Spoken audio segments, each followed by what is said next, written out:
اعوذ باللہ من الشیطان الرجیم بسم اللہ الرحمن الرحیم پارہ 16 آیت نمبر 75 سورۃ الکہف۔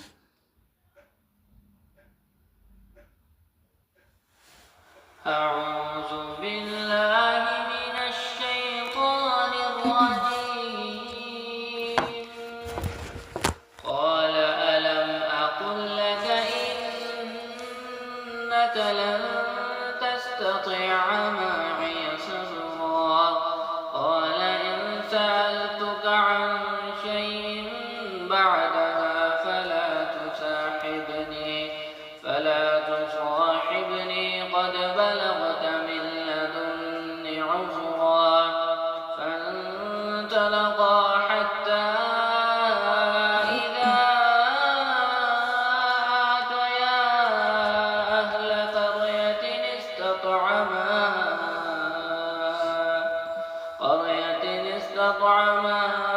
أهلها فأبوا أن يضيفوهما فوجد فيها جدارا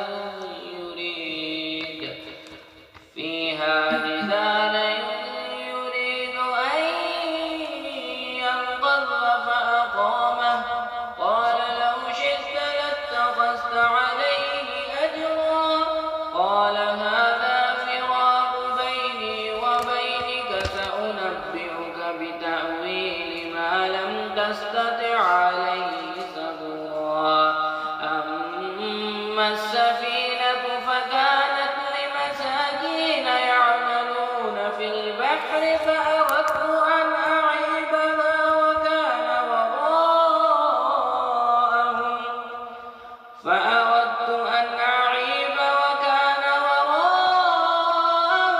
ملك يأخذ كل سفينة غصبا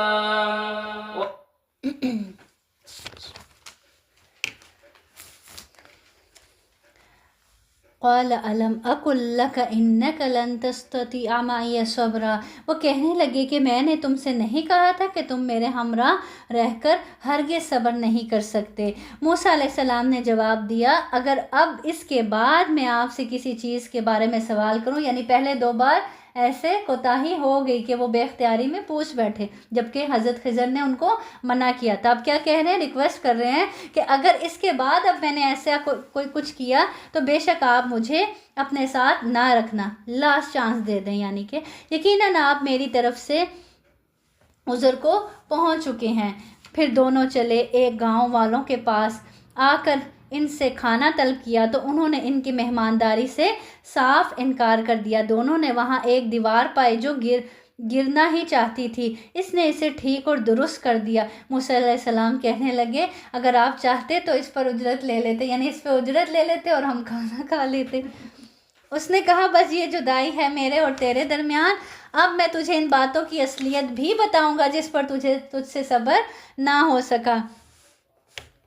کشتی تو چند مسکینوں کی تھی۔ اب جو کشتی کو میں نے توڑا تھا، بتا رہے ہیں کہ وہ کس کی تھی، چند مسکینوں کی تھی جو دریا میں کام کاج کرتے تھے۔ میں نے اس میں کچھ توڑ پھوڑ کرنے کا ارادہ کر لیا کیونکہ ان کے آگے ایک بادشاہ تھا جو ہر ایک سالم کشتی کو جبراً ضبط کر لیتا تھا، تو اس لیے میں نے کیا کیا کہ ان کی کشتی کو داغدار کر دیا تاکہ وہ بادشاہ ان مسکینوں کی کشتی نہ ضبط کر سکے۔ اور اس لڑکے کے ماں باپ ایمان والے تھے، ہمیں خوف ہوا کہ کہیں یہ انہیں اپنی سرکشی اور کفر سے عاجز و پریشان نہ کر دے، اس لیے ہم نے چاہا کہ انہیں ان کا پروردگار اس کے بدلے اس سے بہتر پاکیزگی والا اور اس سے زیادہ محبت اور پیار والا بچہ عنایت فرمائے۔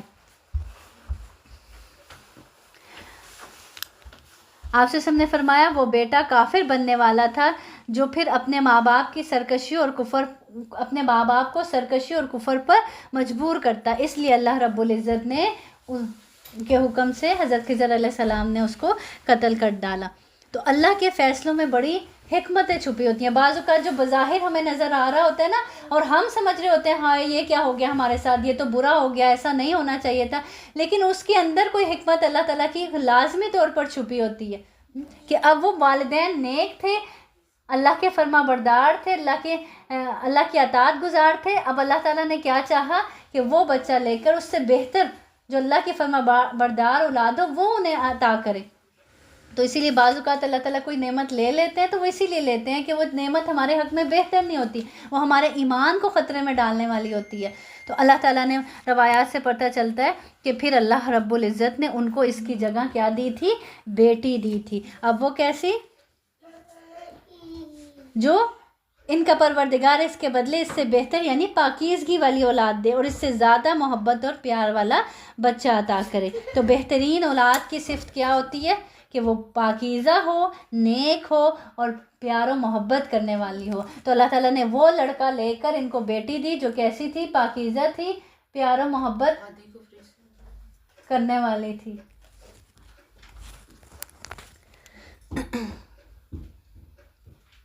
تو وہ چیزیں جو ہماری مرضی کے خلاف ہوں وہاں کیسے صبر کیا جائے، یہی سوچ کے کہ ضرور اس میں اللہ رب العزت کی کوئی حکمت چھپی ہے جو مجھے نظر نہیں آ رہی۔ بعض اوقات یہ ہوتا ہے نا کہ اللہ تعالیٰ اولاد دیتا ہے، دے کر لے لیتا ہے، تو اب یہاں دی تھی، دے کر واپس لے لی اور اس کے بدلے بہترین دی، تو وہ ہمارے لیے نہیں بہتر ہوتی۔ ہو سکتا ہے کہ ہم اس کے بعد کسی اور بڑی آزمائش میں پڑنے والے ہوں تو بیٹا تھا بیٹی تھی، ہاں کوئی نہ کوئی نکال لیتے ہیں نا۔ تو ہمیشہ اللہ کی، جیسے آج ہم نے یہ آیت بھی پڑھی نا پیچھے کہ اللہ تعالیٰ تمہاری نسبت تمہیں زیادہ جاننے والا ہے، تو اس لیے وہ تمہارے حق میں جو فیصلہ کرے گا وہ کبھی غلط ہو ہی نہیں سکتا، اس بات پر ہمیں یقین ہونا چاہیے۔ تو اللہ تعالیٰ نے اگر کوئی چیز چھینی ہے یا لے لی ہے واپس تو اس میں ہمارے لیے کوئی بہتری ہوگی۔ بعض اوقات ہوتا ہے نا کہ کوئی چیز اللہ تعالیٰ اسی لیے لیتے ہیں کہ اس کے پیچھے بہت سی حکمتیں چھپی ہوتی ہیں، تو اگر اس بات پر انسان کو یقین ہونا تو صبر کرنا کیا ہو جاتا ہے؟ پھر آسان ہو جاتا ہے۔ تو اللہ تعالیٰ کوئی ایک چیز لے کر آپ کو آنے والی کسی بڑی مصیبت سے بچا رہے ہوتے ہیں جو بظاہر ہمیں نہیں لگ رہا ہوتا، جو بظاہر ہمیں، اب ان کو کیا لگ رہا تھا کہ وہ والدین کی اولاد تھی، ان کو قتل کر دیا، یہ تو بڑی ناانصافی کی، یہ تو بڑا برا کام ہوا، جبکہ اسی میں بہتری تھی کہ وہ بچہ کیا تھا؟ حدیث سے پتہ چلتا ہے کہ وہ بیٹا کافر بننے والا تھا جو ماں باپ کو بھی سرکشی پر، کفر پر مجبور کرتا۔ دیوار کا قصہ یہ ہے کہ اس شہر میں 2 یتیم بچے ہیں جن کا خزانہ ان کے اس دیوار کے نیچے دفن ہے۔ ان کا باپ بڑا نیک تھا، تو تیرے رب کی چاہت تھی کہ یہ دونوں یتیم اپنی جوانی کی عمر میں آ کر اپنا یہ خزانہ تیرے رب کی مہربانی اور رحمت سے نکال لیں۔ میں نے اپنی رائے سے کوئی کام نہیں کیا، بتا رہے کہ میں نے اپنی مرضی سے کوئی کام نہیں کیا، میں نے یہ جو بھی کام کیا اللہ کی مرضی سے کیا، اللہ کے اذن سے کیا۔ یہ تھی اصل حقیقت ان واقعات کی جن پر آپ صبر نہ کر پائے۔ اب دیکھیں اب یہاں پہ خاص چیز نوٹ کرنے کی ہے کہ ان کا باپ بڑا نیک تھا، اس لیے اللہ نے حکم دیا کہ اس دیوار کو درست کر دو، کہ اس دیوار کے نیچے ان کا خزانہ دفن تھا تاکہ وہ بڑے ہوں اور پھر اپنا خزانہ حاصل کر لیں۔ تو جو ماں باپ کی نیکی ہے وہ اولاد کو اس طرح سے بھی فائدہ دیتی ہے، تو ماں باپ کا نیک ہونا، ان کی نیکی اللہ تعالیٰ رائے گاں نہیں جانے دیتے۔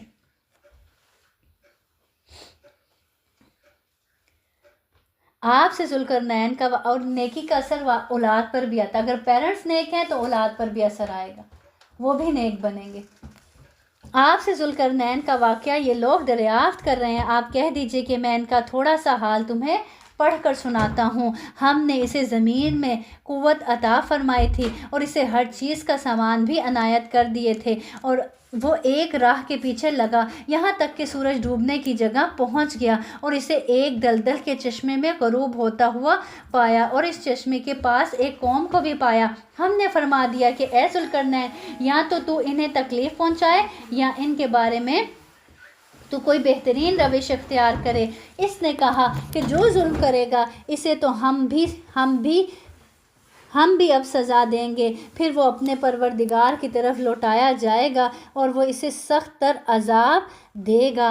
ہاں، جو ایمان لائے اور نیک اعمال کریں اس کے لیے تو بدلے میں بھلائی ہے، اور ہم اسے اپنے کام میں بھی آسانی ہی کا حکم دیں گے۔ پھر وہ اور راہ کے پیچھے لگا، یعنی اب مغرب سے مشرق کی طرف گیا، یہاں تک کہ جب سورج نکلنے کی جگہ تک پہنچا تو اسے ایک ایسی قوم پر نکلتا پایا کہ ان کے لیے ہم نے اس سے اور کوئی اوٹ نہیں بنائی تھی، یعنی سورج سے اور ان کے درمیان کوئی اوٹ نہیں تھی۔ واقعہ ایسا ہی ہے، اور ہم نے اس کے پاس کی کل خبروں کا احاطہ کر رکھا ہے۔ وہ پھر ایک سفر کے سامان میں لگا۔ تو ایک عادل حکمران کیسا ہوتا ہے کہ اللہ رب العزت نے اگر اس کو اختیارات دیے ہیں تو وہ ان کو استعمال کرتے ہوئے رعایا کا خیال کرتا ہے، ان کے لیے آسانیاں کرتا ہے، ان کے معاملات کو حل کرنے کی کوشش کرتا ہے، یہاں تک کہ جب دو دریاؤں کے درمیان پہنچا، ان دونوں کے پرے اس نے ایک ایسی قوم پائی جو بات سمجھنے کے قریب بھی نہیں تھی، یعنی کوئی دوسری زبان نہیں جانتی تھی۔ انہوں نے کہا، اے ذوالقرنین، یاجوج اور ماجوج اس قوم میں بڑے بھاری فسادی ہیں، تو کیا ہم آپ کے لیے کچھ خرچ کا انتظام کر دیں، یعنی کچھ دولت جمع کر دیں، اس شرط پر کہ آپ ہمارے اور ان کے درمیان ایک دیوار بنا دیں؟ اس نے جواب دیا کہ میرے اختیار میں میرے پروردگار نے جو دے رکھا ہے وہی بہتر ہے۔ تم اگر کچھ کرنا ہی چاہتے ہو تو تم صرف قوت طاقت سے میری مدد کرو، یعنی تعمیراتی سامان اور لوگ۔ میں تم میں اور ان میں مضبوط حجاب بنا دیتا ہوں، مجھے لوہے کی چادریں لا دو۔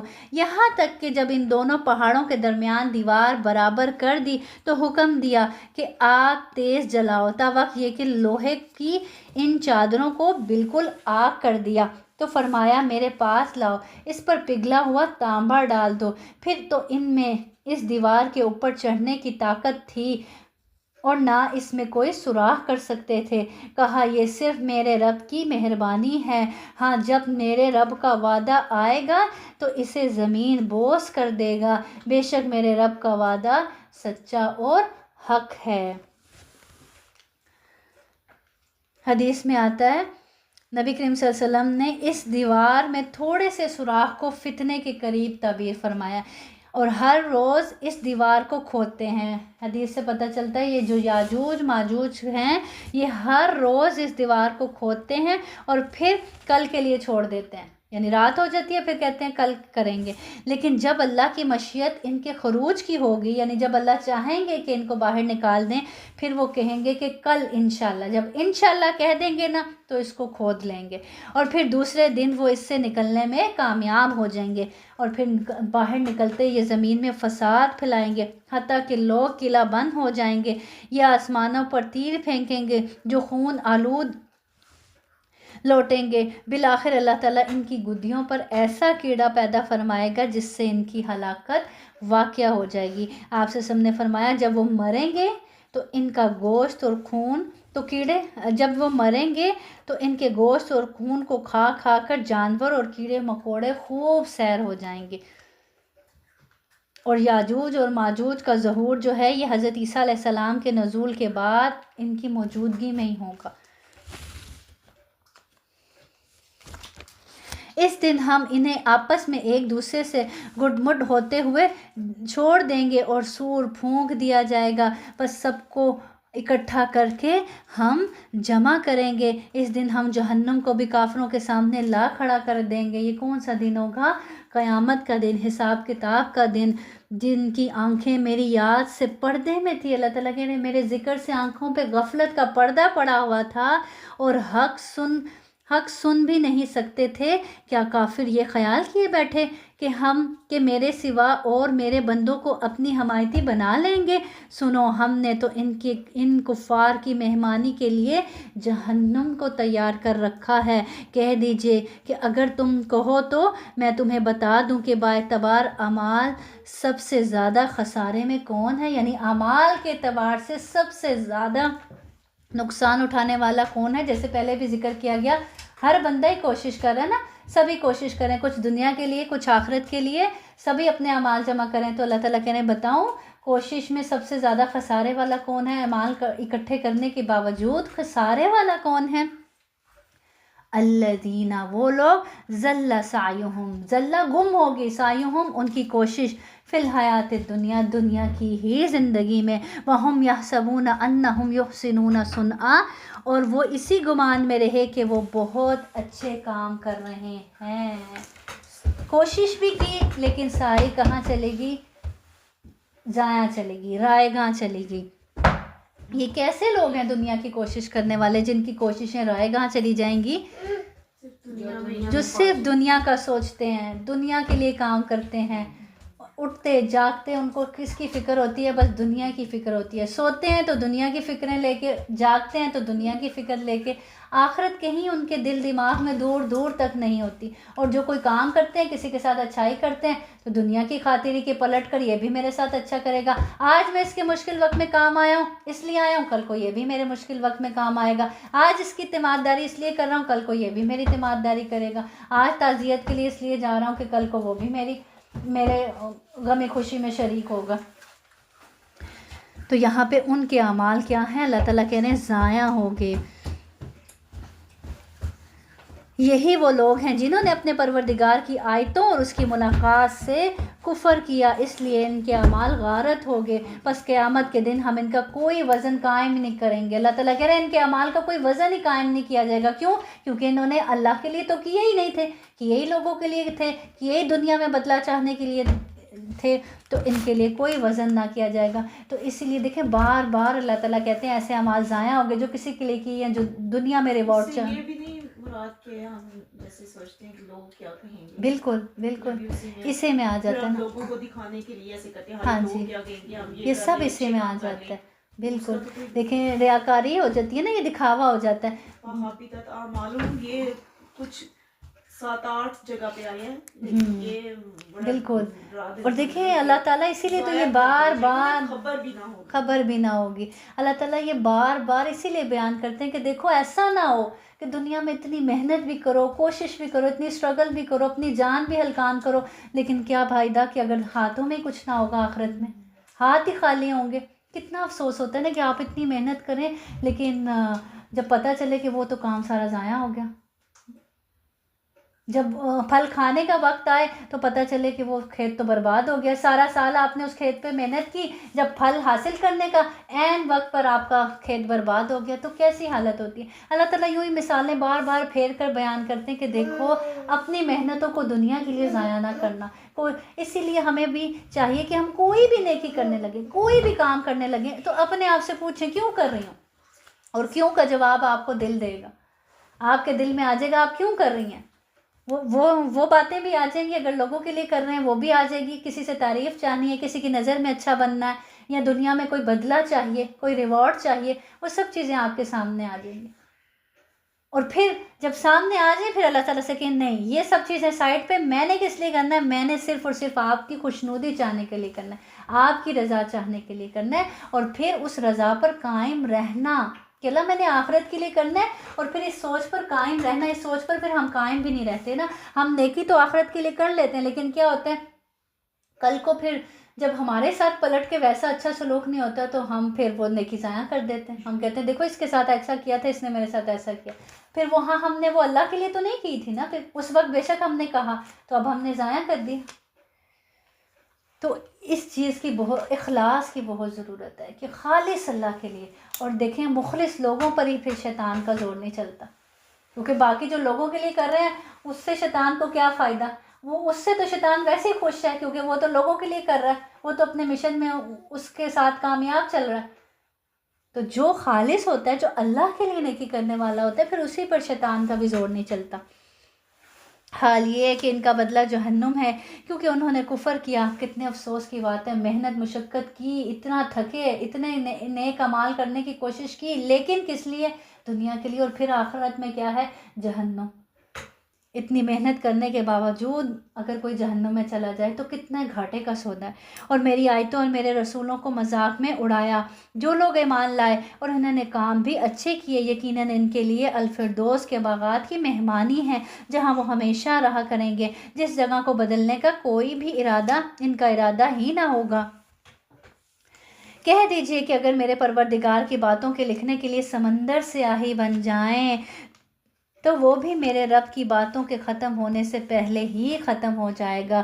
گو ہم اسی جیسی اور بھی اس کی مدد میں لے آئیں، یعنی 7 سمندر کے علاوہ اور سمندر بھی لے آئیں تو اللہ کی باتیں لکھنے کے لیے وہ بھی کم ہو جائیں گی، اللہ کی تعریف لکھنے میں.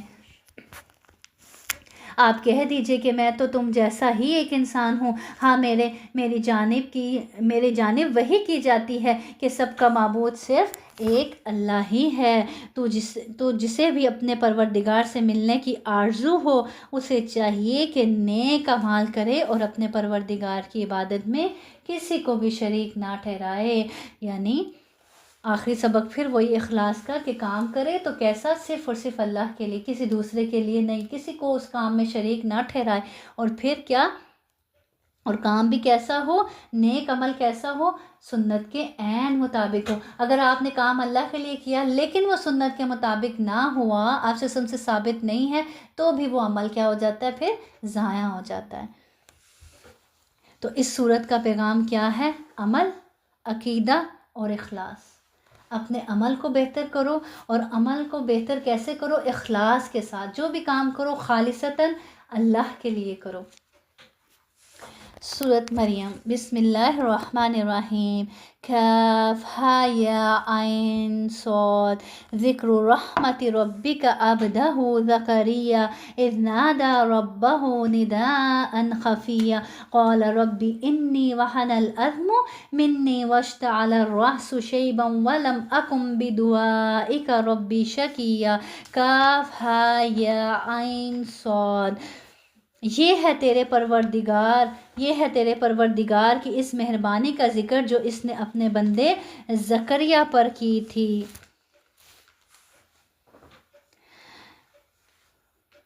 ہجرت حبشہ کے واقعات میں بیان کیا جاتا ہے کہ حبشہ کے بادشاہ نجاشی اور اس کے مصاحبین اور امراء کے سامنے سورۃ مریم کا ہی ابتدائی حصہ حضرت جعفر بن ابی طالب رضی اللہ عنہ نے پڑھ کر سنایا تھا، تو ان سب کی داڑھیاں آنسوں سے بھیگ گئی تھی، اور نجاشی نے کہا کہ یہ قرآن اور حضرت عیسیٰ علیہ السلام جو لے کر آئے ہیں یہ سب ایک ہی مشل کی کرنیں ہیں، یعنی ایک ہی طرف سے آئی ہوئی ہیں۔ اب یہاں پہ سب سے پہلے کس کا ذکر کیا جا رہا ہے؟ کہ یہ ہے تیرے پروردگار کی اس مہربانی کا ذکر جو اس نے اپنے بندے کس پر کیا؟ زکریا علیہ السلام پر کی مہربانی۔ وہ کون سی مہربانی تھی؟ آگے اس کا تذکرہ کیا جا رہا ہے کہ جبکہ اس نے اپنے رب سے چپکے دعا کی تھی۔ چپکے اپنے رب سے کب دعا کی تھی؟ یعنی ویسے تو وہ ویسے بھی کرتے آ رہے تھے، اولاد مانگتے آ رہے تھے، لیکن خاص طور پر جب انہوں نے پیچھے ذکر گزرا نا، مریم علیہ السلام کے پاس دیکھا، فروٹ دیکھا، تو کیا کہنے لگا، اور ان سے پوچھا یہ کہاں سے آئے، کیونکہ وہ کفالت کرتے تھے ان کی۔ تو جب ان کے پاس دیکھا فروٹ تو پوچھا یہ کہاں سے آئے، تو کیا کہنے لگی؟ اللہ کے پاس سے۔ تو انہوں نے وہیں دل میں اپنے لیے بھی دعا کی کہ اللہ مجھے بھی نیک اولاد سے نواز، کہ اے میرے پروردگار میری ہڈیاں کمزور ہو گئی ہیں اور سر بڑھاپے کی وجہ سے بھڑک اٹھا ہے، یعنی آثار کوئی نہیں اولاد کے، میں بوڑھا ہو چکا ہوں، لیکن میں کبھی بھی تجھ سے مانگ کر دعا کر محروم نہیں ہوا۔ یہ ہے انسان ایسا عقیدہ ہونا چاہیے، انسان کا ایسا ایمان ہونا چاہیے کہ دیکھیں مانگتے مانگتے بڑھاپا پہنچ گیا، لیکن بڑھاپے میں بھی مانگتے ہوئے کہہ رہے ہیں، جوانی سے مانگتے آ رہی ہے دعا، بڑھاپا پہنچ گیا، بڑھاپے میں بھی کہہ رہے ہیں اللہ تعالیٰ میں تجھ سے مانگ کر کبھی مایوس نہیں ہوا، کبھی محروم نہیں ہوا۔ ہاں، ہم ادھر دعا کرتے ہیں ادھر محروم ہو جاتے ہیں، ہم کہتے ہیں کی تو تھی، کیا کریں، دعا قبول ہی نہیں ہوتی۔ اور بڑھاپے کو بھی پہنچ کر کہہ رہے ہیں مانگتے مانگتے کہ اللہ تعالیٰ میں تجھ سے مانگ کر کبھی محروم نہیں ہوا۔ مجھے اپنے مرنے کے بعد اپنے قرابت والوں کا ڈر ہے، میری بیوی بھی بانجھ ہے، بس تو مجھے اپنے پاس سے وارث دے۔ میری بیوی بھی بانجھ ہوگی، میں بھی بوڑھا ہو گیا ہوں، لیکن فہب لی من لدنک ولیہ، لیکن پھر بھی تیرے پاس سے مجھے کیا چاہیے؟ اولاد چاہیے۔ سارے دروازے بند ہو جائیں نا، چاروں طرف سے اندھیرا نظر آ رہا ہو کہ آپ کو پتہ ہے کہ کہیں سے کوئی راستہ نکل نہیں سکتا، تب بھی اپنے رب کو یوں ہی بتائیں کہ اللہ تعالیٰ مجھے پتہ ہے کہیں سے کوئی آثار نظر نہیں آ رہے، لیکن میں پھر بھی تجھ سے مانگتی ہوں، تو نے ہی میرے اس مسئلے کا حل نکالنا ہے، کیونکہ میں تجھ سے مانگ کے کبھی محروم نہیں ہوئی، جب بھی میں نے تجھ سے مانگا ہے تو نے مجھے نوازا ہے، تو اللہ تعالیٰ اب بھی اس مشکل میں بھی میری مدد فرما۔ تو اپنا حال بیان کر اللہ سے کہا کریں کہ اللہ اپنے پاس سے عطا کر، تو پھر اللہ تعالیٰ ایسے ہی معجزے کرتا ہے کہ بظاہر حالات نہیں نظر آ رہے ہوتے، بظاہر وہ چیز جو ہم مانگ رہے ہوتے ہیں وہ ہمیں ناممکن لگ رہی ہوتی ہے، لیکن اللہ تعالیٰ پھر اس کو بھی ممکن بنا کر دکھاتے ہیں، جیسے ان کے ساتھ ہوا۔ جو میرا بھی وارث ہو اور یعقوب علیہ السلام کے خاندان کا بھی جانشین اور میرے رب تو اسے مقبول بندہ بنا۔ اور اولاد مانگ رہے ہیں تو کیسی؟ سب سے پہلے تو اپنے بڑھاپے کا سہارا بننے کے لیے نہیں مانگ رہے، بلکہ کس لیے مانگ رہے؟ تاکہ میرے بعد جانشین ہو، جو میرے بعد یہ دین کا کام کر سکے اور میرے رشتہ داروں قرابت داروں کو تجھ سے ڈرا سکے، یعنی سیدھے راستے کی طرف لا سکے۔ اور پھر وارث مانگ رہے ہیں تو کیسا وارث مانگ رہے ہیں؟ ایسا وارث اللہ وجعلہ ربی رضیہ، ایسی اولاد دے جسے تو اپنا پسندیدہ بنا لے، جو تیری پسندیدہ ہو۔ ہم اولاد مانگتے ہیں تو اللہ تعالیٰ سے کبھی یہ کہا اللہ ایسی اولاد دینا جو تیری فرما بردار ہو، جو تیری پسندیدہ ہو، جسے تو پسند کرتا ہو۔ تو ہمیں بھی اللہ تعالیٰ سے یہ دعا کرنی چاہیے، اللہ تعالیٰ ہمیں بھی اپنا پسندیدہ بنا لے اور ہماری جو ہمیں اولادیں عطا کی ہیں ان کو بھی اپنا پسندیدہ بنا لے۔ اے زکریا ہم تجھے ایک بچے کی خوشخبری دیتے ہیں جس کا نام یحییٰ ہے، نام بھی خود ہی رکھ دیا۔ ہم نے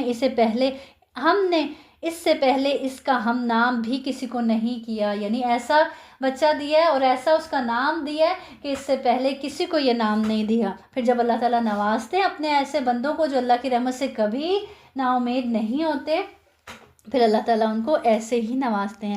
زکریا علیہ السلام کہنے لگے میرے رب میرے ہاں لڑکا کیسے ہوگا جبکہ میری بیوی بانجھ اور میں خود بڑھاپے کی انتہائی ضعف کو پہنچ چکا ہوں۔ یعنی پہلے خود ہی کہا تھا اللہ تعالیٰ بوڑھا ہو گیا ہوں، بیوی بھی بانجھ ہو گئی ہے، لیکن آپ کے پاس سے اولاد پھر بھی چاہیے۔ اب پوچھنے کہ کیسے ہوگا، یعنی کیا طریقہ ہوگا کہ میں تو بوڑھا ہو چکا ہوں، بیوی بانجھ ہو چکی ہے۔ ارشاد ہوا کہ وعدہ اسی طرح ہو چکا، تیرے رب نے فرما دیا ہے کہ مجھ پر تو یہ بالکل آسان ہے، اللہ تو اسباب کا محتاج نہیں، اور تو خود جب کہ کچھ نہ تھا میں نے تجھے پیدا کر چکا ہوں، یعنی تو کچھ بھی نہ تھا تجھے بھی تو پیدا کیا ہے۔ کہنے لگے میرے پروردگار میرے لیے کوئی علامت مقرر فرما دے۔ ارشاد ہوا کہ تیرے لیے علامت یہ ہے کہ باوجود بھلا چنگا ہونے کے تو 3 راتوں تک کسی شخص سے بول نہ سکے گا۔ فخرج علی قومہ من المحراب، اب زکریا علیہ السلام اپنے حجرے سے نکل کر اپنی قوم کے پاس آ کر انہیں اشارہ کرتے ہیں کہ تم صبح و شام اللہ کی تسبیح بیان کرو۔ تو پتہ کیا چلتا ہے، جب اللہ تعالیٰ نعمت سے نواز دے پھر کیا کرو، اس سے دور ہونے کی بجائے، جیسے پیچھے رویہ پڑا تھا نا کہ اللہ سے نعمت مانگتے ہیں، جب اللہ دے دیتا ہے، جب تکلیف دور کر دیتا ہے، جب آسانیاں کر دیتا ہے تو ایسے اللہ سے تعلق کرتے ہیں جیسے اللہ کو جانتے ہی نہ تھے۔ تو جو مومن کیسا ہوتا ہے، مومن کی تکلیف دور ہوتی ہے، اس کو خوشی ملتی ہے، نعمت ملتی ہے، تو وہ اللہ کی بہت زیادہ تسبیح بیان کرنے والا ہو جاتا ہے۔ اب یہاں پہ اپنی قوم کو بھی اشارے سے کیا کہہ رہے ہیں، اللہ کی تسبیح بیان کرو۔ اے یحییٰ میری کتاب کو مضبوطی سے تھام لے اور ہم نے اسے لڑکپن میں ہی سے دانائی عطا فرما دی۔ ایسا بچہ مانگا تھا کہ اللہ تعالیٰ جسے تو پسند کرے، پھر اللہ تعالیٰ نے بھی ایسا بچہ عطا کیا کہ اس کو لڑکپن میں ہی اللہ تعالیٰ نے دانائی دے دی، اور اپنے پاس سے شفقت اور پاکیزگی بھی، وہ پرہیزگار شخص تھا اور اپنے ماں باپ سے نیک سلوک کرنے والا تھا، وہ سرکش اور گناہ گار نہ تھا۔ ایک اچھے انسان کی خصوصیات کیا کہ وہ شفقت کرنے والا ہوتا ہے، پاکیزہ انسان ہوتا ہے، اللہ سے ڈرنے والا ہوتا ہے، پرہیزگاری اختیار کرنے والا ہوتا ہے، اور اپنے ماں باپ سے نیک سلوک کرنے والا ہوتا ہے، جیسے آج بھی ہم نے والدین کے بارے میں پڑھا، اور سرکشی اور گناہ کرنے والا نہیں ہوتا۔ اس پر سلام ہے جس دن وہ پیدا ہوا اور جس دن وہ مرے اور جس دن وہ زندہ کر کے اٹھایا جائے۔ یہ تینوں وقت بڑے سخت ہوتے ہیں۔ ایک وہ جب انسان دنیا میں آ رہا ہوتا ہے، موت اور زندگی کے درمیان ہوتا ہے، سخت ترین وقت ہوتا ہے انسان کے اوپر۔ اسی طرح دوسرا جب موت کا وقت ہوتا ہے نا، یہ بھی بڑا سخت ترین وقت ہوتا ہے، اور تیسرا جب اسے قبر میں زندہ کر کے اٹھایا جائے گا۔ تو یہ ان تینوں اوقات میں ان پر کیا کیا گیا، اس پر سلام ہے جس دن وہ پیدا ہوا اور جس دن وہ مرے اور جس دن وہ زندہ کر کے اٹھایا جائے۔ اس کتاب میں مریم کا بھی واقعہ بیان کر جبکہ وہ اپنے گھر کے لوگوں سے علیحدہ ہو کر مشرق کی جانب آئی اور ان لوگوں کی طرف سے پردہ کر لیا، پھر ہم نے اس کے پاس اپنی روح جبرائیل علیہ السلام کو بھیجا، پس وہ اس کے سامنے پورا آدمی بن کر ظاہر ہوا۔ یہ کہنے لگی میں تجھ سے رحمان کی پناہ مانگتی ہوں، اگر تو کچھ بھی اللہ سے ڈرنے والا ہے۔ اس نے جواب دیا کہ میں تو اللہ کا بھیجا ہوا قاصد ہوں، تجھے ایک پاکیزہ لڑکا دینے آیا ہوں۔ تو کوئی بھی تکلیف پہنچانے کا ارادہ کرے تو حضرت مریم کا کتنا خوبصورت جملہ کیا کہتی ہیں کہ میں تجھ سے رحمان کی پناہ مانگتی ہوں. تو کوئی بھی تکلیف پہنچانے کا ارادہ کرے تو کس کی پناہ میں آ جانا چاہیے؟ اللہ کی پناہ میں اپنے آپ کو دے دینا چاہیے. کہنے لگی بھلا میرے ہاں بچہ کیسے ہو سکتا ہے؟ مجھے تو کسی انسان کا ہاتھ تک نہیں لگا اور نہ میں بدکار ہوں. اس نے کہا بات تو یہی ہے، لیکن تیرے پروردگار کا ارشاد ہے کہ وہ مجھ پر بہت ہی آسان ہے. ہم تو اسے لوگوں کے لیے ایک نشانی بنا دیں گے اور اپنی خاص رحمت یہ تو ایک طے شدہ بات ہے. پس وہ حمل سے ہو گئی اور اسی وجہ سے وہ یکسو ہو کر ایک دور کی جگہ چلی گئی. پھر درد ذہ اسے ایک کھجور کے تنے کے نیچے لے آیا. بولی کاش میں اس سے پہلے ہی مر گئی ہوتی اور لوگوں کی یاد سے بھولی بسری ہو جاتی. یعنی اب خوف کھا رہی تھی نا کہ کیسے لوگوں کے سامنے جاؤں گی اور لوگوں کی باتوں کا سامنا کرنا پڑے گا. لوگ کہیں گے کہ خدا نہ خواستہ کہاں تم نے اپنا منہ کالا کیا ہے. تو کیا کہہ رہی ہیں کہ اس سے پہلے ہی بھولی بسری ہو چکی ہوتی یا میں زندہ ہی نہ ہوتی. اتنے میں اسے نیچے سے ہی آواز دی کہ آزردہ خاطر نہ ہو، تیرے رب نے تیرے پاؤں تلے ایک چشمہ جاری کر دیا ہے اور اس کھجور کے تنے کو اپنی طرف ہلا، یہ تیرے سامنے تر و تازہ پکی کھجوریں گرا دے گا. تو پانی کیا ہے؟ انسان کے غم کو دور کرنے کا ذریعہ بنتا ہے. جب انسان انتہا پریشان ہو تو کیا چاہیے؟ شاور لے لے یا پانی پی لے تو اس کا غم ہلکا ہوتا ہے. اب کیا کہا اللہ تعالیٰ نے؟ تیرے نیچے پاؤں کے نیچے کیا جاری کر دیا؟ چشمہ جاری کر دیا اور تیرے اوپر کھجوروں کا تنا ہے، اس کو ہلا، یہ تیرے سامنے تر و تازہ پکی کھجوریں گرا دے گا. اب چین سے کھا پی اور آنکھیں ٹھنڈی رکھ. اگر تجھے کوئی انسان نظر پڑ جائے تو کہہ دینا کہ میں نے اللہ رحمان کے نام کا روزہ رکھا ہے. یعنی کوئی پوچھے، کوئی تجھ سے سوال کرنے لگے، کسی کی تجھ پر نظر پڑ جائے تو کیا جواب دینا؟ میں نے اللہ رحمان کا روزہ رکھا ہے، میں آج کسی شخص سے بات نہ کروں گی. ان کے ہاں روزے کا مطلب ہی کھانے پینے اور بولنے سے پرہیز تھا. تو کیا کہنے لگے؟ کہنا کہ آج میرا روزہ ہے. تو ایسے موقع پر خاموشی ہی بہترین حل ہوتی ہے. جہاں آپ کو پتہ ہے کہ آپ کچھ بھی کہیں گے تو لوگوں نے آپ کی بات کا یقین نہیں کرنا. اگر حضرت مریم وہاں جتنی بھی اپنی صفائی پیش کر لیتی کسی نے ماننا نہیں تھا، کیونکہ بظاہر حالات یہی نظر آ رہے تھے. تو ایسے موقع پر اللہ پر معاملہ چھوڑ کر انسان کو خاموشی ہی اختیار کرنی چاہیے. اب حضرت عیسیٰ علیہ السلام کو لیے ہوئے وہ اپنی قوم کے پاس آئی. سب کہنے لگے مریم تو نے بڑی بری حرکت کی. اے ہارون کی بہن، نہ تو تیرے باپ برا آدمی تھا اور نہ تیری ماں بدکار تھی. مریم نے اپنے بچے کی طرف اشارہ کیا. سب کہنے لگے کہ لو بھلا ہم گود کے بچے سے باتیں کیسے کریں. بچہ بول اٹھا کہ میں اللہ کا بندہ ہوں. اب بچے کو کس نے بلوایا؟ اللہ نے بلوایا. تو جو اللہ پر اپنا معاملہ چھوڑتا ہے، اللہ کے سپرد کرتا ہے اور خاموش رہتا ہے، تو اگر وہ حق پر ہو تو اس کی سچائی اللہ تعالیٰ خود ہی لوگوں کے سامنے لے آتا ہے، وہ ذریعہ پھر کوئی بھی ہو. اس نے مجھے کتاب عطا فرمایا اور مجھے اپنا پیغمبر بنایا، جیسے حضرت مریم کے ساتھ ہوا. اور اس نے مجھے بابرکت کیا ہے جہاں بھی میں ہوں، اور اس نے مجھے نماز اور زکوٰۃ کا حکم دیا ہے جب تک بھی میں زندہ رہوں. اور اس نے مجھے اپنی والدہ کا خدمت گزار بنایا ہے اور مجھے سرکش اور بدبخت نہیں بنایا. اور مجھ پر میری پیدائش کے دن اور میری موت کے دن، جس دن کے میں دوبارہ زندہ کھڑا کیا جاؤں گا، سلام ہی سلام ہے. یہی سلام کس پر تھا؟ پیچھے کس کے بارے میں اللہ تعالیٰ نے کہا؟ حضرت یحییٰ کے بارے میں، کہ جس دن وہ پیدا ہوئے اور جس دن دوبارہ اٹھا کیے جائیں گے. یہی ہے صحیح واقعہ عیسیٰ ابن مریم علیہ السلام کا. یہی ہے وہ حق بات جس میں لوگ شک و شبہ میں مبتلا ہیں کہ یہ اللہ کے بیٹے ہوں گے. لوگ یہی کہتے ہیں نا، یہ عیسائی وغیرہ سب.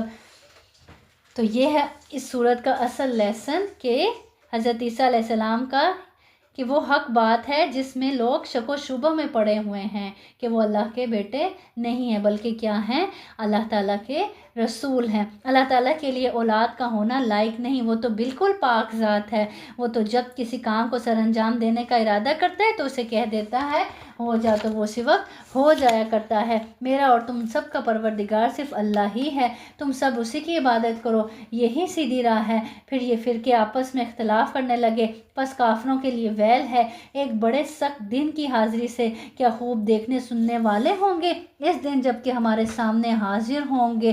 لیکن آج تو یہ ظالم لوگ سری گمراہی میں پڑے ہوئے ہیں. تو انہیں اس رنج و افسوس کے دن کا ڈر سنا دے۔ وَأَنذِرْهُمْ يَوْمَ الْحَسْرَةِ إِذْ قُضِيَ الْأَمْرُ وَهُمْ فِي غَفْلَةٍ وَهُمْ لَا يُؤْمِنُونَ، تو انہیں اس رنج و افسوس کے دن کا ڈر سنا دے جب کہ کام انجام کو پہنچا دیا جائے گا۔ وہ کون سا دن ہوگا؟ قیامت کا دن ہوگا، اور یہ لوگ غفلت اور بے ایمانی میں ہی رہ جائیں گے۔ خود زمین کے اور تمام زمین والوں کے وارث ہم ہی ہوں گے، اور سب لوگ ہماری ہی طرف لوٹائے جائیں گے۔ حدیث میں آتا ہے کہ اس کے بعد موت کو ایک مینڈھے کی شکل میں لایا جائے گا اور جنت اور دوزخ کے درمیان کھڑا کر دیا جائے گا۔ جنتیوں اور دوزخیوں دونوں سے پوچھا جائے گا، اسے پہچانتے ہو؟ وہ کہیں گے ہاں، یہ موت ہے۔ پھر ان کے سامنے اسے ذبح کر دیا جائے گا اور اعلان کر دیا جائے گا کہ اے اہل جنت، تمہارے لیے جنت کی زندگی ہمیشہ کے لیے ہے، اب موت نہیں آئے گی۔ دوزخیوں سے کہا جائے گا کہ اے دوزخیوں، تمہارے لیے دوزخ کا عذاب دائمی ہے، اب موت نہیں آئے گی۔ اس وقت سب سے زیادہ حسرت ہوگی اور سب سے زیادہ رنج ہوگا ان کو قیامت کے دن۔ اسی طرح آپ سے نے فرمایا، جو کسی جگہ پر مجلس کرے اور اس میں اللہ کا ذکر نہ کرے، وہ مجلس بھی ان کے لیے قیامت کے دن حسرت کا باعث ہوگی۔ اور اسی طرح جو راستے پر چلے اور وہ چلنا بھی اس کے لیے قیامت کے روز حسرت کا باعث ہوگا اگر اس نے اس میں اللہ کا ذکر نہ کیا ہوگا۔ اسی طرح جو بستر پر آئے اور اس بستر پر اللہ کا ذکر نہ کرے تو وہ بستر بھی اس کے لیے قیامت کے روز حسرت کا باعث ہوگا۔ یہاں پہ کہا گیا نا، تو انہیں اس رنج و افسوس کے دن کا ڈرا جب کہ کام انجام کو پہنچا دیا جائے گا۔ یہ حسرت کا دن ہوگا، رنج کا دن ہوگا، غم کا دن ہوگا کہ اس دن ہر انسان حسرت کرے گا، ہر اپنے اس بیٹھنے پر، اٹھنے پر، چلنے پر، لیٹنے پر جس میں اس نے کسی مجلس میں جس میں اس نے اللہ کا ذکر نہ کیا ہوگا، تو اس دن پچھتائے گا، کاش میں اس وقت جب وہاں چل رہا تھا وہاں بھی اللہ کا ذکر کر لیتا، کاش جب میں اپنے بستر پہ لیٹا تھا وہاں بھی اللہ کا ذکر کرتا، کاش میں جب اس مجلس میں بیٹھا تھا وہاں اللہ کا ذکر کر لیتا۔ تو اس دن ان چیزوں پہ حسرت کرے گا، لیکن اس دن کا حسرت کرنا کوئی فائدہ نہیں دے گا۔ خود زمین کے اور تمام زمین والوں کے وارث ہم ہی ہوں گے، اور سب لوگ ہماری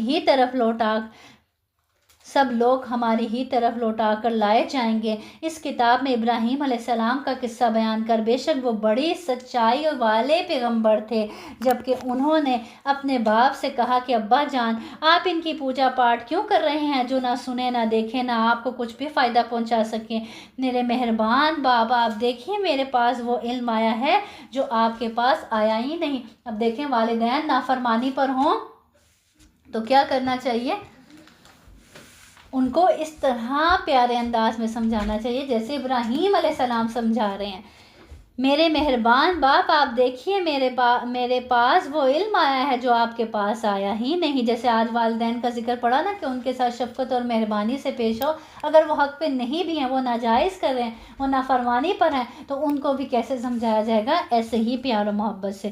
تو آپ میری ہی مانیں، میں بالکل سیدھی راہ کی طرف آپ کی راہبری کروں گا۔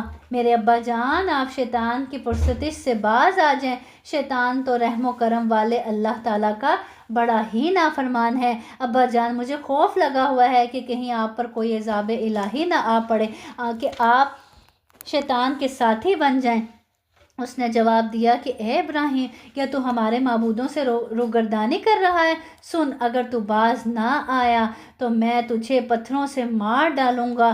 جا، ایک مدت دراز تک مجھ سے الگ رہ۔ کہا، اچھا، تم پر سلام ہو، میں تو اپنے پروردگار سے۔ اب دیکھیں، باپ نے دھمکی دی کہ میں تمہیں مار ڈالوں گا۔ اب وہ آگے سے کیا جواب دینے؟ کہا، اچھا، تم پر سلام ہو، آگے سے سلامتی بھیجے، میں تو اپنے پروردگار سے تمہاری بخشش کی دعا کرتا ہی رہوں گا، وہ مجھ پر حد درجہ مہربان ہے۔ کان ربی حفیظ، یہ ہوتے ہیں اچھے بچے۔ اتنی سخت ڈانٹ اور اتنی سخت دھمکیوں کے باوجود ادب و احترام سے بات کر رہے ہیں، اور باپ نے نکال دیا، پھر بھی کیا کہہ رہے ہیں؟ میں آپ کے لیے بخشش کی دعا کروں گا۔ میں تو تمہیں بھی اور جن کو تم اللہ تعالیٰ کے سوا پکارتے ہو، انہیں بھی سب کو چھوڑ رہا ہوں۔ اب دیکھیں، یہاں پہ حضرت ابراہیم علیہ السلام کا اللہ تعالیٰ سے تعلق، اپنے باپ سے کہتے ہیں وہ مجھ پر بڑا بے حد درجہ مہربان ہے۔ کون؟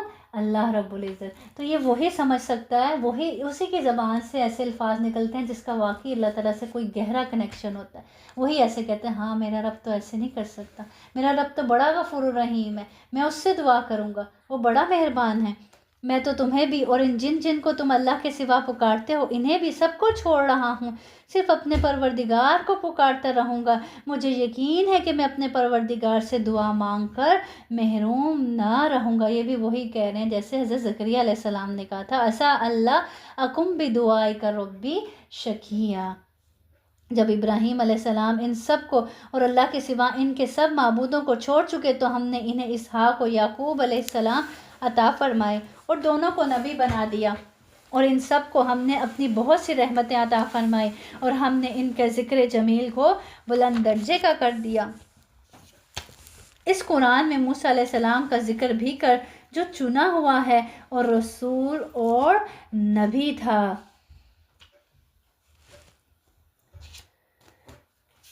ہم نے اسے طور کی دائیں جانب سے ندا کی اور راز گوئی کرتے ہوئے اسے قریب کر لیا۔ مجاہد اس بارے میں کہتے ہیں کہ 7ویں آسمان اور عرش کے درمیان 70,000 پردے ہیں، اور اللہ سبحانہ و تعالیٰ موسیٰ علیہ السلام کو قریب کرتے گئے یہاں تک کہ ایک پردہ رہ گیا، اور جب انہوں نے عرش کے پاس لوح محفوظ پر لکھے جانے والے فرشتوں کی کلموں کی آوازیں سنی تو کہنے لگے مجھے دیکھنا ہے، اللہ تعالیٰ آپ کو دیکھنا ہے، ربی انظرنی الیک۔ تو اللہ نے فرمایا تم مجھے نہیں دیکھ سکتے۔ تو ہم اللہ کے قریب کیسے ہو سکتے ہیں؟ تو ہر انسان کا اپنے رب سے ایک قربت کا رشتہ ہوتا ہے نا، کوئی انسان اللہ کے بہت قریب ہوتا ہے، کوئی ذرا کم درجے کا قریب ہوتا ہے، کوئی بالکل ہی دور ہوتا ہے اللہ سے۔ تو ہر ایک کا اللہ تعالیٰ سے ایک الگ ہی کنیکشن ہوتا ہے، ایک الگ ہی رابطہ ہوتا ہے، ایک الگ ہی قربت کا رشتہ ہوتا ہے۔ تو ہم سوچیں ہمارا اللہ تعالیٰ سے کیسا رشتہ ہے، کیسا کنیکشن ہے، کتنے قریب ہم محسوس کرتے ہیں اللہ تعالیٰ کو اپنے۔ تو اللہ کے قریب کیسے ہوا جاتا ہے؟ سجدوں کی کثرت سے۔ اللہ کا قرب سجدوں کی کثرت سے ملتا ہے، اور اپنی خاص مہربانی سے اس کے بھائی کو نبی بنا کر عطا فرمایا۔ اس کتاب میں اسماعیل علیہ السلام کا واقعہ بھی بیان کر، وہ بڑا ہی وعدے کا سچا تھا اور تھا بھی رسول اور نبی، وہ اپنے گھر والوں کو برابر نماز اور زکوٰۃ کا حکم دیتا تھا، اور تھا بھی اپنے پروردگار کی بارگاہ میں پسندیدہ اور مقبول تھا۔ اللہ تعالیٰ ہماری اولادوں کو بھی مقبول بنا لے، ہمیں بھی مقبول بنا لیں، اور ہمیں بھی اور ہماری اولادوں کو بھی اپنا پسندیدہ بنا لیں۔ اور اس کتاب میں ادریس علیہ السلام کا بھی ذکر کر، وہ بھی نیک کردار پیغمبر تھا، ہم نے اسے بلند مقام پر اٹھا لیا۔ یہی وہ انبیاء ہیں جن پر اللہ تعالیٰ نے فضل و کرم کیا، جو اولاد آدم میں سے ہیں اور ان لوگوں کی نسل سے ہیں جنہیں ہم نے نوح علیہ السلام کے ساتھ کشتی میں چڑھا لیا تھا، اور اولاد ابراہیم و یعقوب سے اور ہماری طرف سے راہ یافتہ اور ہمارے پسندیدہ لوگوں میں سے ان کے سامنے جب اللہ رحمان کی آیتوں کی تلاوت کی جاتی تھی یہ سجدہ کرتے ہوئے روتے گڑ گڑاتے گر پڑتے تھے۔ یعنی اللہ کے پسندیدہ بندے کیسے ہوتے ہیں کہ جب ان کے سامنے اللہ کی آیات کی تلاوت کی جاتی ہے تو وہ روتے گڑ گڑاتے گر پڑتے ہیں، اللہ کے آگے مزید جھک جاتے۔ پھر ان کے بعد اللہ تعالیٰ کہہ رہے ہیں پھر ان لوگوں کے بعد ایسے ناخلف پیدا ہوئے، ایسے ناخلف جانشین ہوئے کہ انہوں نے نمازیں ضائع کر دی اور نفسانی خواہشوں کے پیچھے پڑ گئے۔ نمازیں کب ضائع ہوتی ہیں؟ نماز کب چھوڑتی ہے؟ جب کب قضا ہوتی ہے؟ جب آپ اپنی نفسانی خواہشات کو پورا کرنے کے پیچھے پڑ جاتے ہیں۔ ان کا نقصان ان کے آگے آئے گا، بجز ان کے جو توبہ کر لیں اور ایمان لائیں، نیک عمل کریں، ایسے لوگ جنت میں جائیں گے اور ان کے ذرا سی بھی حق تلفی نہ کی جائے گی۔ ہمیشگی والی جنتوں میں جن کا غائبانہ وعدہ اللہ مہربان نے کیا ہے، اپنے بندوں سے کیا ہے، بے شک اس کا وعدہ پورا ہونے والا ہے۔ وہ لوگ وہاں کوئی لغو بات نہ سنیں گے، صرف سلام ہی سلام سنیں گے۔ کہاں؟ جنت میں۔ ان کے لیے وہاں صبح و شام ان کا رزق ہوگا۔ حدیث میں آتا ہے جنت میں داخل ہونے والے پہلے گروہ کی شکلیں 14ویں رات کے چاند کی طرح ہوں گی، وہاں انہیں تھوک آئے گا، نہ ریڑھ نہ بو نہ بولو براز، ان کے برتن اور کنگھیاں سونے کی ہوں گی، ان کا بخور خوشبودار لکڑی ہوگی، ان کا پسینہ کستوری کی طرح ہوگا یعنی خوشبودار۔ ہر جنتی کی 2 بیویاں ہوں گی، ان کی پنڈلیوں کا گودا ان کی گوشت کے پیچھے سے نظر آئے گا، یعنی اتنی خوبصورت ہوں گی۔ ان کے حسن و جمال کی وجہ سے ان میں باہم بغض اور اختلاف نہیں ہوگا، ان کے دل ایک دل کی طرح ہوں گے، صبح و شام اللہ کی تسبیح کریں گے وہاں۔ عورتوں کی کیا کہا؟ عورتیں خود یہ ہوں گی نا، دیکھیں عورت کیا ہے، وہ جو جنت سردار ہوگی نا، حوروں کی بھی سردار ہوگی وہاں پہ عورت۔ ہم بغیر تیرے رب کے حکم کے اتر نہیں سکتے۔ اللہ تعالیٰ کہنا یہ ہے وہ جنت جس کا وارث ہم اپنے بندوں میں سے انہیں بناتے ہیں۔ کنہیں بناتے ہیں؟ جو متقی ہیں، جو پرہیزگار ہیں، جو ڈر ڈر کے زندگی گزارتے ہیں، جو اس ڈر سے زندگی گزارتے ہیں کہ کہیں یہ کام کرنے سے میرا رب ناراض نہ ہو جائے، اور اللہ کو خوشنودی حاصل کرنے کے لیے نیکیاں کرتے ہیں۔ ایسے متقی لوگوں کے لیے یہ جنت تیار کی گئی ہے۔ آپ سے سب نے فرمایا جو رب کا تقوی اختیار کرے یعنی متقی بنے اور صلہ رحمی کرے، اس کی موت میں تاخیر کر دی جاتی ہے، رحمتیں اس پر آتی ہیں اور اس کے گھر والے اس سے محبت کرنے لگتے ہیں، اس کے مال میں اضافہ کر دیا جاتا ہے۔ کتنے فائدے تقوی اختیار کرنے کے؟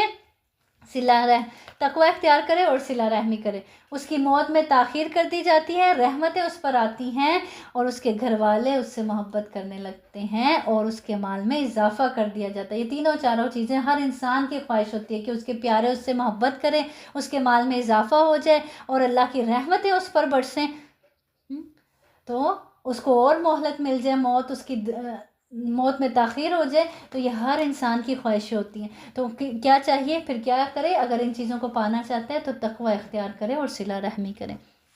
ہم بغیر تیرے رب کے حکم کے اتر نہیں سکتے، ہمارے آگے پیچھے اور ان کے درمیان کی کل چیزیں اسی کی ملکیت میں ہیں، تیرا پروردگار بھولنے والا نہیں ہے۔ یعنی نبی کریم صلی اللہ علیہ وسلم نے ایک مرتبہ جبرائیل علیہ السلام سے زیادہ جلدی ملاقات کی خواہش فرمائی، جس پر یہ آیت نازل ہوئی کہ ہم بغیر تیرے رب کے حکم کے اتر نہیں سکتے، ہمارے آگے پیچھے اور ان کے درمیان کی کل چیزیں اسی کی ملکیت میں ہیں، تیرا پروردگار بھولنے والا نہیں۔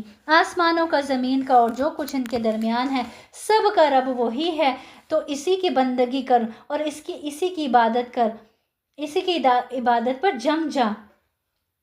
کیا تیرے علم میں اس کا ہم نام ہم پلہ کوئی اور بھی ہے؟ انسان کہتا ہے کہ جب میں مر جاؤں گا تو کیا پھر زندہ کر کے نکالا جاؤں گا؟ کیا یہ انسان اتنا بھی یاد نہیں رکھتا کہ ہم نے اسے اس سے پہلے پیدا کیا، حالانکہ وہ کچھ بھی نہ تھا؟ تیرے پروردگار کی قسم، ہم انہیں اور شیطانوں کو جمع کر کے ضرور بضرور جہنم کے ارد گرد گھٹنوں کے بل گرے ہوئے حاضر کر دیں گے۔ دنیا میں تو بڑا تکبر کرتے تھے نا، بڑا اکڑتے تھے اپنے مال و دولت پر، اکڑ کر چلتے تھے، تو جہنم میں کیسے جائیں گے؟ ساری اکڑ ٹوٹ جائے گی، گھٹنوں کے بل جہنم میں داخل کیا جائے گا۔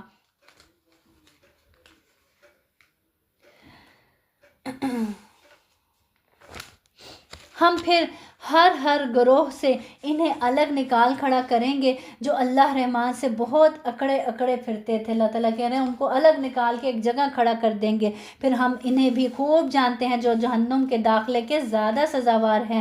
تم میں سے ہر ایک وہاں ضرور وارد ہونے والا ہے۔ کہاں؟ جہنم پر۔ یہ تیرے پروردگار کے ذمہ قطعی فیصل شدہ امر ہے۔ یعنی کیسے وارد ہونے والا ہے جہنم کے اوپر؟ ہر انسان نیک ہے چاہے وہ بد ہے، وہ جو پل صراط کی صورت میں۔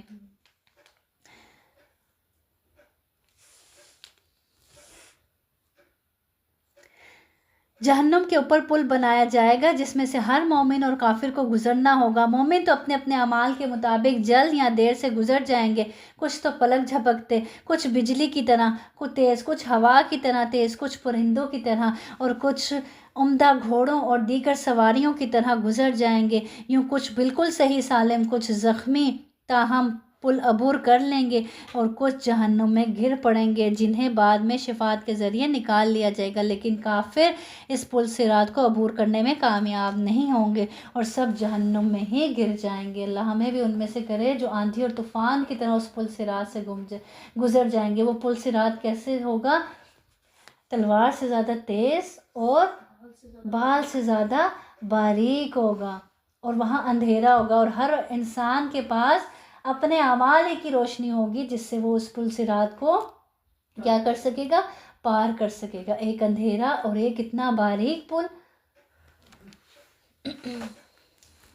پھر ہم تو اس پل صراط کے لیے روشنی یہاں اکٹھی کرنی ہے، وہاں پہ نہیں ملے گی، یہاں سے اکٹھی کر کے لے کر جانی ہے۔ پھر ہم پرہیزگاروں کو تو بچا لیں گے اور نافرمانوں کو اسی میں گھٹنوں کے بل گرا ہوا چھوڑ دیں گے۔ جب ان کے سامنے ہماری روشن آیتیں تلاوت کی جاتی ہیں تو کافر مسلمانوں سے کہتے ہیں بتاؤ ہم تم دونوں جماعتوں میں سے کس کا مرتبہ زیادہ ہے اور کس کی مجلس شاندار ہے؟ ہم تو ان سے پہلے بہت سی جماعتوں کو غارت کر چکے ہیں جو ساز و سامان اور نام و نمود میں ان سے بڑھ چڑھ کر تھی۔ آپ کہہ دیجئے جو گمراہی میں ہوتا اللہ رحمان اس کو خوب لمبی مہلت دیتا ہے، یہاں تک کہ وہ ان چیزوں کو دیکھ لے جن کا وعدہ کیے جاتے ہیں، یعنی عذاب یا قیامت کو اس وقت تک دیتا ہے اور پھر اس کو موقع نہیں ملتا سنبھلنے کا۔ اس وقت ان کو صحیح طور پر معلوم ہو جائے گا کہ کون برے مرتبے والا اور کس کا جتھا کمزور ہے، جب عذاب اور قیامت کو دیکھ لیں گے۔ اور ہدایت یافتہ لوگوں کو اللہ تعالیٰ ہدایت میں بڑھاتا ہے اور باقی رہنے والی نیکیاں تیرے رب کے نزدیک ثواب کے لحاظ سے اور انجام کے لحاظ سے بہت ہی بہتر ہیں۔ کیا تو نے اسے بھی دیکھا جس نے ہماری آیتوں سے کفر کیا اور کہا کہ مجھے تو مال و اولاد ضرور ہی دی جائے گی؟ کیا وہ غیب پر مطلع ہے؟ اللہ تعالیٰ کہنا کیا وہ غیب کا علم جانتا ہے یا اللہ کا کوئی وعدہ لے چکا ہے؟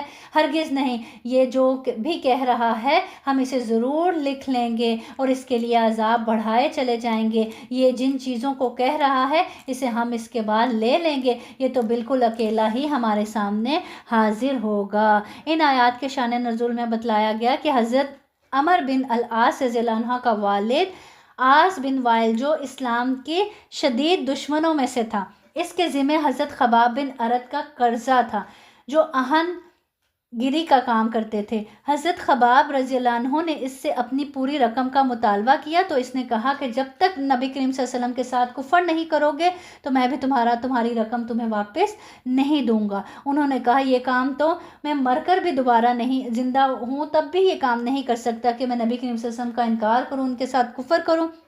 اس نے کہا اچھا پھر ایسے ہی صحیح، جب مجھے مرنے کے بعد دوبارہ اٹھایا جائے گا وہاں بھی مجھے ایسے ہی مال و دولت سے نوازا جائے گا تو وہاں یہ رقم ادا کر دوں گا۔ تو اللہ تعالیٰ یہاں یہی کہہ رہے ہیں کہ وہ غیب پر مطلع ہے یا اس نے اللہ تعالیٰ سے کوئی وعدہ لیا ہے کہ وہ یہاں نوازا گیا ہے اور وہاں بھی اس کو نوازا جائے گا، حالانکہ وہ شرک کرتا ہے، کفر کرتا ہے۔ یہ جن چیزوں کو کہہ رہا ہے اسے ہم اس کے بعد لے لیں گے اور یہ تو بالکل اللہ تعالیٰ کہہ رہے ہیں یہ تو ہم دنیا میں اس کو دیے اس سے لے لیں گے اور یہ تو بالکل اکیلا ہی ہمارے سامنے آئے گا۔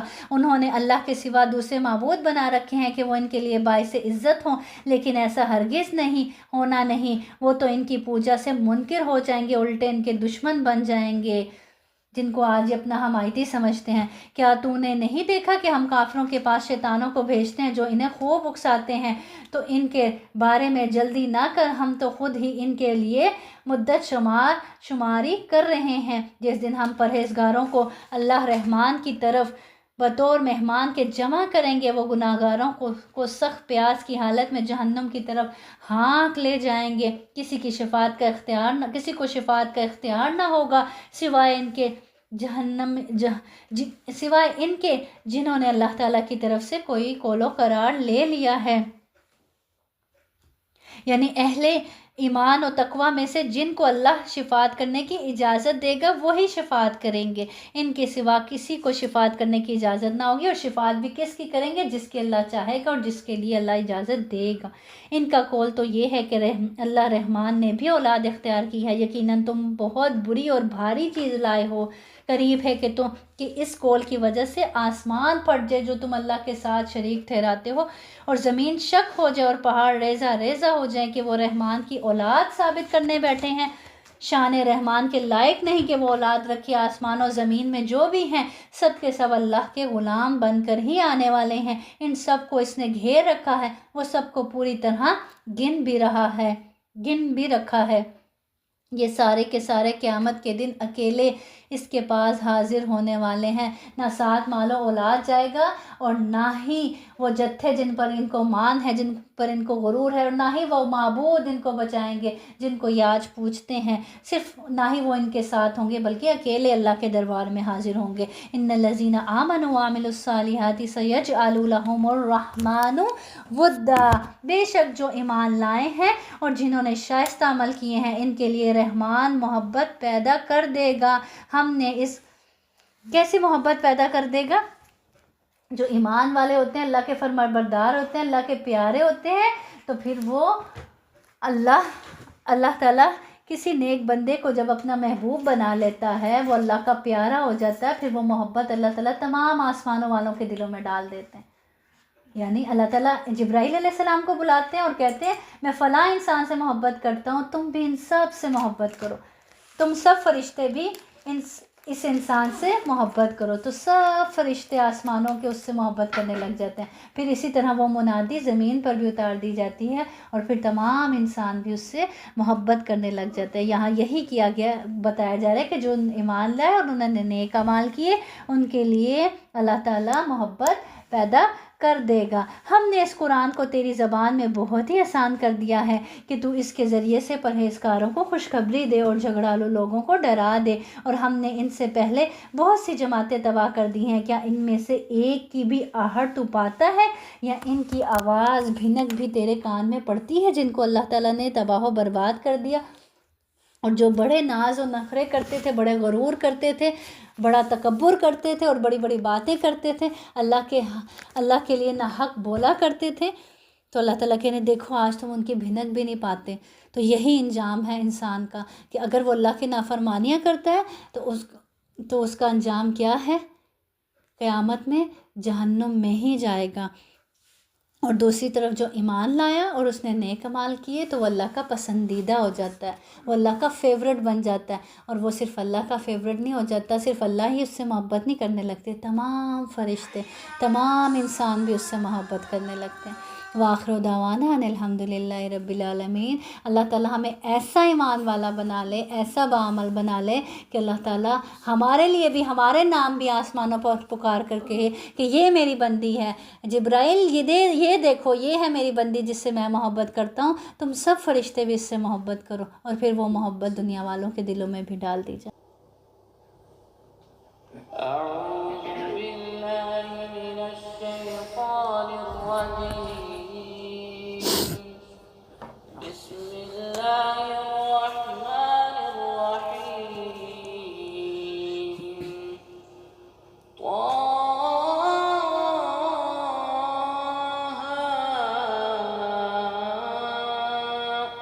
ما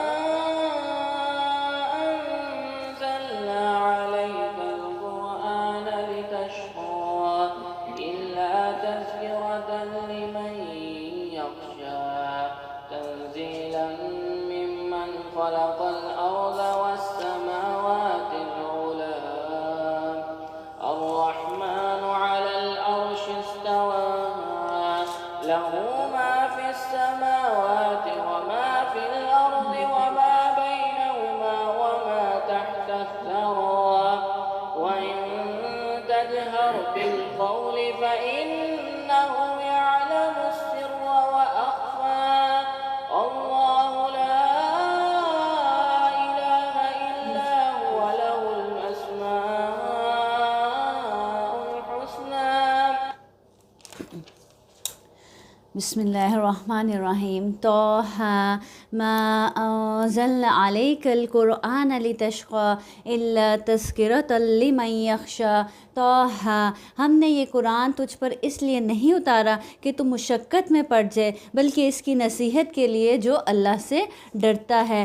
اس کا اتارنا اس کی طرف سے ہے جس نے زمین کو اور بلند آسمانوں کو پیدا کیا ہے، جو رحمان ہے، عرش پر قائم ہے، جس کی ملکیت آسمانوں اور زمین اور ان دونوں کے درمیان اور ان کے نیچے کی ہر چیز پر ہے، اگر تو اونچی بات کہے تو وہ تو ہر ایک پوشیدہ بلکہ پوشیدہ سے پوشیدہ تر چیز کو بھی بخوبی جانتا ہے۔ وہی اللہ ہے جس کے سوا کوئی معبود نہیں، بہترین نام اسی کے ہیں۔ تجھے موسیٰ علیہ السلام کا قصہ بھی معلوم ہے، جبکہ اس نے آگ دیکھ کر اپنے گھر والوں سے کہا تم ذرا سی دیر ٹھہر جاؤ، مجھے آگ دکھائی دی ہے، بہت ممکن ہے کہ میں اس کا کوئی انگارہ تمہارے پاس لاؤں یا آگ کے پاس سے راستے کی اطلاع پاؤں۔ یہ اس وقت کا واقعہ ہے جب حضرت موسیٰ علیہ السلام مدین سے اپنی بیوی کے ہمراہ واپس آ رہے تھے اپنی والدہ کے پاس، تو اندھیری رات تھی اور راستہ نامعلوم تھا۔ پھر انہوں نے ایسے آگ دیکھی اور اپنی بیوی سے کہنے لگے ٹھہرو کہ میں وہاں سے آگ لے آؤں تاکہ ہم راستہ معلوم کر سکیں اور اس سے سیک بھی سکیں، یعنی گرمائش بھی حاصل کر سکیں اور راستہ بھی معلوم کر سکیں۔ جب وہ وہاں پہنچے تو آواز دی گئی، یعنی جب اس آگ کے پاس پہنچے تو آواز دی گئی اے موسیٰ یقیناً میں ہی تیرا پروردگار ہوں، انی انا ربک فاخلع علیک انک بالوادی المقدس طوی، یقیناً میں ہی تیرا پروردگار ہوں، تو اپنی جوتیاں اتار دے کیونکہ تو پاک میدان طویٰ میں ہے اور میں نے تجھے منتخب کر لیا ہے۔ کس کے لیے؟ اپنے کام کے لیے چن لیا ہے، نبوت کے لیے چن لیا ہے۔ اب جو وحی کی جائے اسے کان لگا کر سن، بے شک میں ہی اللہ ہوں، میرے سوا عبادت کے لائق اور کوئی نہیں، بس تو میری ہی عبادت کر اور میری یاد کے لیے نماز قائم کر۔ تو پتہ کیا چلتا ہے؟ اللہ کی یاد کے لیے نماز قائم کی جاتی ہے، تو اللہ کی یاد آئے تو کیا کر لو؟ نماز کو قائم کر لو۔ جیسے نوافل، نماز تو فرض ہی ہے نا، اسی طرح پھر سے اللہ کی یاد آئے تو کیا کر لو؟ نوافل پڑھ لو۔ جیسے حضرت علی کہا کرتے تھے میرا دل چاہتا ہے کہ میں اللہ سے ملاقات کروں، اللہ سے باتیں کروں، تو میں نماز پڑھ لیتا ہوں، اور جب میرا یہ دل چاہتا ہے کہ اللہ تعالیٰ مجھ سے باتیں کرے، اللہ تعالیٰ مجھ سے ہم کلام ہو، تو میں قرآن پڑھ لیتا ہوں۔ تو نماز پڑھ کے ہم اپنے دل کا حال سنا لیتے ہیں اللہ تعالیٰ کو، اور قرآن پڑھ کے ہم اللہ تعالیٰ کی بات سن لیتے ہیں، اللہ سے ہم کلام ہو جاتے ہیں۔ قیامت یقیناً آنے والی ہے جسے میں پوشیدہ رکھنا چاہتا ہوں تاکہ ہر شخص کو وہ بدلہ دیا جائے جو اس نے کوشش کی ہو، بس اب اس کے یقین سے تجھے کوئی ایسا شخص روک نہ دے جو اس پر ایمان نہ رکھتا ہو اور اپنی خواہش کے پیچھے پڑا ہو، ورنہ تو ہلاک ہو جائے گا۔ اے موسیٰ تیرے اس دائیں ہاتھ میں کیا ہے؟ جواب دیا کہ یہ میری لاٹھی ہے جس پر میں ٹیک لگاتا ہوں اور جس سے میں اپنی بکریوں کے لیے پتے جھاڑ لیا کرتا ہوں، اور بھی اس سے مجھے بہت سے فائدے ہیں۔ اب پوچھا گیا تھا یہ کیا ہے، یہ بھی کہہ سکتے تھے لاٹھی ہے، بس بات ختم، لیکن آپ کو جس کے ساتھ محبت ہوتی ہے اس سے بات کرنا اچھا لگتا ہے نا، آپ وہ اتنا سا سوال پوچھتا ہے آپ لمبی بات کرتے ہیں اس سے، تو ایسے ہی حضرت موسیٰ علیہ السلام نے بھی کیا کہ اللہ تعالیٰ نے پوچھا تمہارے ہاتھ میں کیا ہے، تو کہنے لگے یہ لاٹھی ہے، اس سے میں ٹیک بھی لگاتا ہوں، اس سے میں اپنی بکریوں کے لیے پتے بھی جھاڑ لیا کرتا ہوں، اور بھی بہت سے فائدے کے کام کرتا ہوں۔ فرمایا اے موسیٰ اسے ہاتھ سے نیچے ڈال دے، ڈالتے ہی وہ سانپ بن کر دوڑنے لگا۔ فرمایا بے خوف ہو کر اسے پکڑ لے۔ کس کو پکڑ لیں؟ یعنی اس سانپ کو۔ ہم اسے اسی پہلی سی صورت میں دوبارہ لا دیں گے، یعنی پہلی صورت میں، لاٹھی کی صورت میں یہ دوبارہ بن جائے گی جیسے ہی تم اس کو پکڑو گے، اور اپنا ہاتھ اپنی بغل میں ڈال لے تو وہ سفید چمکتا ہوا ہو کر نکلے گا، لیکن بغیر کسی عیب کے۔ یہ دوسرا معجزہ ہے، یہ اس لیے کہ ہم تجھے اپنی بڑی بڑی نشانیاں دکھانا چاہتے ہیں۔ یہ اللہ رب العزت نے کس کو؟ موسیٰ علیہ السلام کو یہ 2 بڑے معجزے دیے تھے۔ اب تو فرعون کی عطا کی طرف جا۔ اب دیکھیں حضرت موسیٰ علیہ السلام جب کہا گیا لاٹھی پھینکو، لاٹھی پھینکی گئی تو وہ سانپ بن گیا، اور پھر کہا پکڑ لو، اس سانپ کو ہی پکڑ لو اور وہ لاٹھی بن جائے گی، تو انہوں نے کیا کیا؟ فوراً اللہ کے حکم کی اطاعت کی۔ تو حکم جیسا بھی ہو بندہ مومن کو کیا چاہیے کہ وہ فوراً اللہ کے حکم کی کیا کرے؟ اطاعت کرے۔ اب تو فرعون کی طرف جا، اس نے بڑی سرکشی مچا رکھی ہے۔ قال رب اشرح لی صدری ویسر لی امری واحلل عقدۃ من لسانی یفقہوا قولی واجعل لی وزیرا من اہلی۔ جب اللہ رب العزت نے حکم دیا فرعون کی طرف جاؤ، یعنی اللہ کا پیغام لے کر، کیونکہ اس نے زمین میں بہت سرکشی مچا رکھی ہے، تو موسیٰ علیہ السلام نے کہا اے میرے پروردگار، کتنی خوبصورت دعا مانگتے ہیں، اے میرے پروردگار میرا سینہ میرے لیے کھول دے اور میرے کام کو مجھ پر آسان کر دے. یعنی یہ کام چھوٹا نہیں تھا فرعون کے دربار میں جا کر اس کو تبلیغ کرنا. تو کیا کہہ رہے ہیں اللہ تعالیٰ میرا سینہ میرے لیے کھول دے. سینہ کھل جائے تو یعنی دل میں اچھی بات آئے تاکہ اچھے انداز میں اس کو سمجھا سکوں, اور میرے کام کو مجھ پر کیا کر دے, آسان کر دے, اور میری زبان کی گرہ کھول دے. بعض اوقات ہوتا ہے دل میں آپ کے بات ہوتی ہے, آپ اس کو اچھے سے ایکسپلین نہیں کر پاتے نا, تو یہ بھی دعا کہ اللہ تعالیٰ میری زبان کی گرہ بھی کیا کرنا, کھول دینا, تاکہ لوگ میری بات اچھی طرح سمجھ سکیں. تو یہ دعا خود بھی یاد کرنی چاہیے, بچوں کی بھی یاد کروانی چاہیے. کہیں بھی کسی کو بھی کچھ بتانا ہو, سب سے پہلے یہ دعا پڑھے, رب اشرح لی صدری, اللہ میرے سینے کو بھی ایسا کھول دے کہ بھلائی میرے اندر ایسی آئے کہ میری زبان, اور پھر اس کے بعد میری زبان کی گرہ کھول دینا کہ میں اس کو الفاظوں میں بیان بھی کر سکوں, اور تاکہ اس کو لوگ اچھے سے سمجھ بھی سکیں. اور پھر آگے خوبصورت دعا کیا کرتے ہیں, وَجَعَلْ لِي وَزِيرًا مِّنْ أَهْلِي, اور میرا وزیر میرے کنبے میں سے کر دے. یہ بہت ہی خوبصورت دعا ہے. دیکھیں کبھی بھی انسان دین کا کام تنہا نہیں کر سکتا نا, اور پھر آپ کے اپنے اہل و عیال سے کوئی آپ کا مددگار اس راستے میں نکل آئے تو دین کا کام کرنا کیا ہو جاتا ہے, آسان ہو جاتا ہے. تو ہارون علیہ السلام کو اللہ تعالیٰ سے مانگ رہے ہیں کہ ان کو میرا اس کام میں ساتھی بنا دے, یعنی میرے بھائی ہارون علیہ السلام کو. تو یہ دعا ہمیں بھی اپنے لیے کرنی چاہیے کہ اللہ ہمارے اہل و عیال کو ہمارے دین کے سفر میں, ہمارے اس سفر میں ہمارا کیا بنا دے, ساتھی بنا دے. تو اس سے میری کمر کس دے اور اسے میرا شریک کار کر دے. آپ صلی اللہ علیہ وسلم نے فرمایا تم میں سے جو کسی کام کا ذمہ دار ہو, یعنی اس کے ذمہ کوئی کام ہو, پھر اللہ اس کی بھلائی چاہے, یعنی اللہ تعالیٰ اگر اس کی بھلائی چاہے تو اس کو نیک وزیر عطا فرمائے گا, اچھا ساتھی, مخلص دوست. اگر وہ کوئی بات بھول جائے تو اس کو یاد کروا دے گا, اور اگر وہ یاد رکھے تو اس کی مدد کرے گا. تو اگر دین کے کام میں ایسا ساتھی مل جائے تو انسان پھر کیا کرتا ہے, اس کام میں ترقی کی طرف جاتا ہے. تو یہ اللہ تعالیٰ کا ایک انعام ہوتا ہے کہ آپ کو اس سفر میں آپ کے لیے ایک بہترین اور مخلص دوست مل جائے, جو اگر آپ کچھ بھول جائیں اس معاملے میں تو آپ کو یاد کرا دے, اور اگر آپ کسی مشکل میں ہو تو وہ آپ کی اس راستے میں مدد کرے.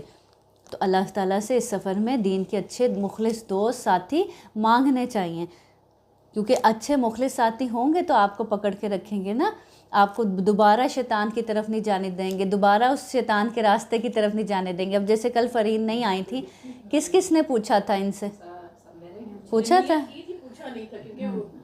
شیطان نے بلا دیا.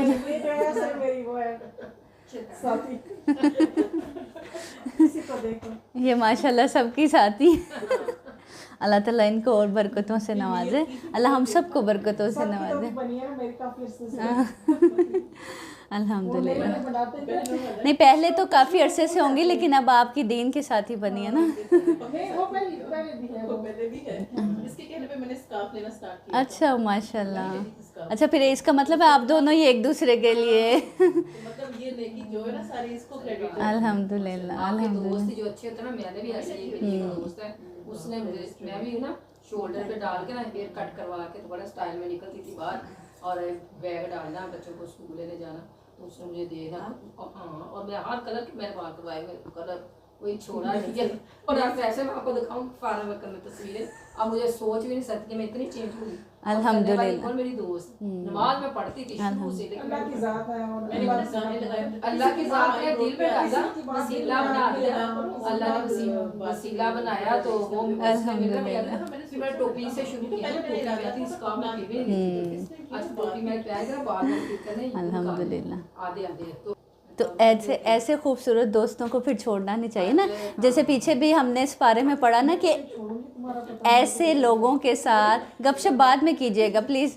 ایسے لوگوں کے ساتھ اللہ تعالیٰ کہتے ہیں اپنے آپ کو روک کے رکھو. کل بھی ہم نے پڑھا نا کہ جو صبح و شام اللہ کا ذکر کرتے ہیں, اللہ سے جڑے ہوتے ہیں, ایسے لوگوں کے ساتھ اپنے آپ کو روک کے رکھو. یعنی ایسے لوگوں کے ساتھ اٹھا کرو, بیٹھا کرو, ایسی کمپنی اختیار کیا کرو تاکہ ہاں جی, تاکہ تم دین پر استقامت اختیار کرو, اس پہ قائم رہو, تاکہ شیطان تمہیں اپنے جال میں نہ پھنسا لے. بے شک تو ہمیں خوب دیکھنے بھالنے والا ہے.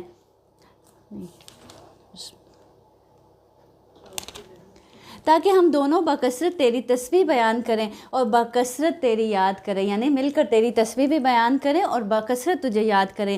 بے شک تو ہمیں خوب دیکھنے بھالنے والا ہے۔ جناب باری تعالیٰ نے فرمایا موسیٰ تیرے تمام سوالات پورے کر دیے گئے، ہم نے تو تجھ پر ایک بار اور بھی بڑا احسان کیا جبکہ ہم نے تیری ماں کو وہ الہام کیا جس کا ذکر اب کیا جا رہا ہے کہ تو اسے صندوق میں بند کر کے دریا میں چھوڑ دے، بس دریا اسے کنارے لا ڈالے گا اور میرا اور خود اس کا دشمن اسے لے لے گا، اور میں نے اپنی طرف کی خاص محبت و مقبولیت تجھ پر ڈال دی تاکہ تیری پرورش میری آنکھوں کے سامنے کی جائے۔ یہ کب کا واقعہ ہے؟ جب فرعون کیا تھا، ان کے لڑکوں کو قتل کرتا تھا اور لڑکیوں کو زندہ چھوڑ دیتا تھا۔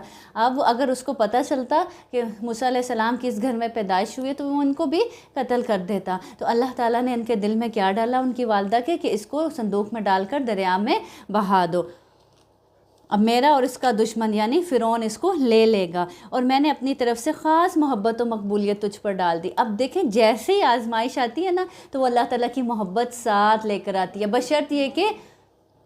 بشرط یہ کہ بندہ کیا کرے، اس آزمائش پر صبر کرے اور دین کے راستے میں استقامت اختیار کرے۔ تو آنے والی آزمائش آپ کے لیے اللہ کی قربت اور اللہ کی محبت ساتھ لے کر آتی ہے۔ تو یہاں بھی اللہ تعالیٰ کہنے اور میں نے اپنی طرف سے خاص محبت و مقبولیت تجھ پر ڈال دی تاکہ تیری پرورش میری آنکھوں کے سامنے ہو۔ اب پرورش کہاں ہو رہی تھی؟ فرعون کے دربار میں ہو رہی تھی، لیکن اللہ تعالیٰ کہہ رہے ہیں میری آنکھوں کے سامنے۔ یاد کر جب کہ تیری بہن چل رہی تھی اور کہہ رہی تھی کہ اگر تم کہو تو میں اسے بتا دوں جو اس کی نگہبانی کرے۔ اب والدہ نے کیا کہا کہ اس کی بہن کو کہ تم صندوق کے ساتھ چلتی جاؤ، دیکھو یہ کہاں تک جاتا ہے۔ اب وہ صندوق کے ساتھ چل رہی تھی، جب دیکھا کہ فرعون اور اس کے درباریوں نے اس کو اٹھا لیا ہے صندوق کو، اگر تم کہو، اب ان سے کیا کہنے لگی، اگر تم کہو تو میں اسے بتا دوں جو اس کی نگہبانی کرے۔ اس تدبیر سے ہم نے تجھے پھر تیری ماں کے پاس پہنچا دیا، اور پھر جا کر اپنی ماں کو لے آئے اور ان کے سامنے پیش کر دیا۔ پھر اللہ تعالیٰ کہنے اس تدبیر کے ذریعے سے ہم نے تجھے پھر سے تیری ماں کے پاس پہنچا دیا کہ اس کی آنکھیں ٹھنڈی رہیں اور وہ غمگین نہ ہو، اور تو نے ایک شخص کو مار ڈالا۔ اب یہاں سے آیت کے اتنے حصے تک کیا بات سمجھ آتی ہے کہ بعض اوقات اللہ تعالیٰ اپنے بندے کو کسی آزمائش میں ڈالتا ہے، کوئی چیز لیتا ہے، وہ تھوڑے پیریڈ کے لیے ہوتی ہے، بعد میں واپس کر دیتا ہے۔ اب وہ جو تھوڑا سا پیریڈ ہوتا ہے اللہ تعالیٰ اس میں دیکھنا چاہتا ہے بندے کا رد عمل کہ میرا بندہ کیا کرتا ہے، اللہ سے نا امید ہو جاتا ہے، نا شکرہ ہو جاتا ہے، یا پھر اس حالات میں بھی اللہ کا شکر ادا کرتا ہے، صبر کرتا ہے اور اپنے دین کے راستے پر لگا رہتا ہے۔ اب اللہ تعالیٰ کہہ رہے ہم نے اس تدبیر کے ساتھ واپس اس کو اس کی ماں کے پاس پہنچا دیا۔ اب دیکھیں کیا خوبصورت بات ہے کہ فرعون جو کہ اس کو قتل کرنا چاہتا تھا اب اپنے ہی دربار میں کیا کر رہا ہے، اس کو پال پوس کے بڑا کرنے کا ارادہ کر لیا، اور پھر اسی کی ماں کو کیا کر دیا کہ اس کی پرورش کرو۔ جیسے عرب میں بھی ہوتا تھا نا کہ بچے پیدا ہوتے تھے تو ان کو دے دیا جاتا تھا دودھ پلانے کے لیے، ان کی پرورش کرنے کے لیے، اور تو نے ایک شخص کو مار ڈالا تھا۔ اب دیکھو اپنے ہی بچے کو پال رہی ہے، اپنے بچے کو ہی دودھ پلا رہی ہے، اپنے بچے کی پرورش کر رہی ہے، اللہ تعالیٰ نے اس کے ذریعے سے آنکھیں بھی ٹھنڈی کر دی اور فرعون سے اس کے بدلے معاوضہ بھی لے رہی ہیں۔ تو یہ دیکھیں کس کو، ہاں بالکل وہ بہن جو صندوق کے ساتھ چلتی گئی اور اس نے سارا منظر دیکھا کہ کیسے فرعون کے دربار تک وہ صندوق پہنچا اور اس میں سے بچہ نکالا گیا، اور پھر وہ بہن ہی وہاں جا کے پہنچی کہ میں تم لوگوں کو ایسی عورت بتاؤں جو اس کی نگہداشت کر سکے، کیونکہ وہ تلاش کر رہے تھے نا کہ کوئی ایسی عورت ملے جو اس کو دودھ پلا سکے، ٹھیک ہے۔ اور تو نے ایک شخص کو مار ڈالا تھا، اس پر بھی ہم نے تجھے غم سے بچا لیا، غرض ہم نے تجھے اچھی طرح آزما لیا، پھر تو کئی سال تک مدین کے لوگوں میں ٹھہرا رہا۔ اب یہ قصہ انشاءاللہ آگے چل کر پڑھیں گے۔ مدین کے لوگوں میں جب گئے تو بے یار و مددگار تھے، وہاں اللہ رب العزت نے کھانا پینا ہر چیز عطا کی۔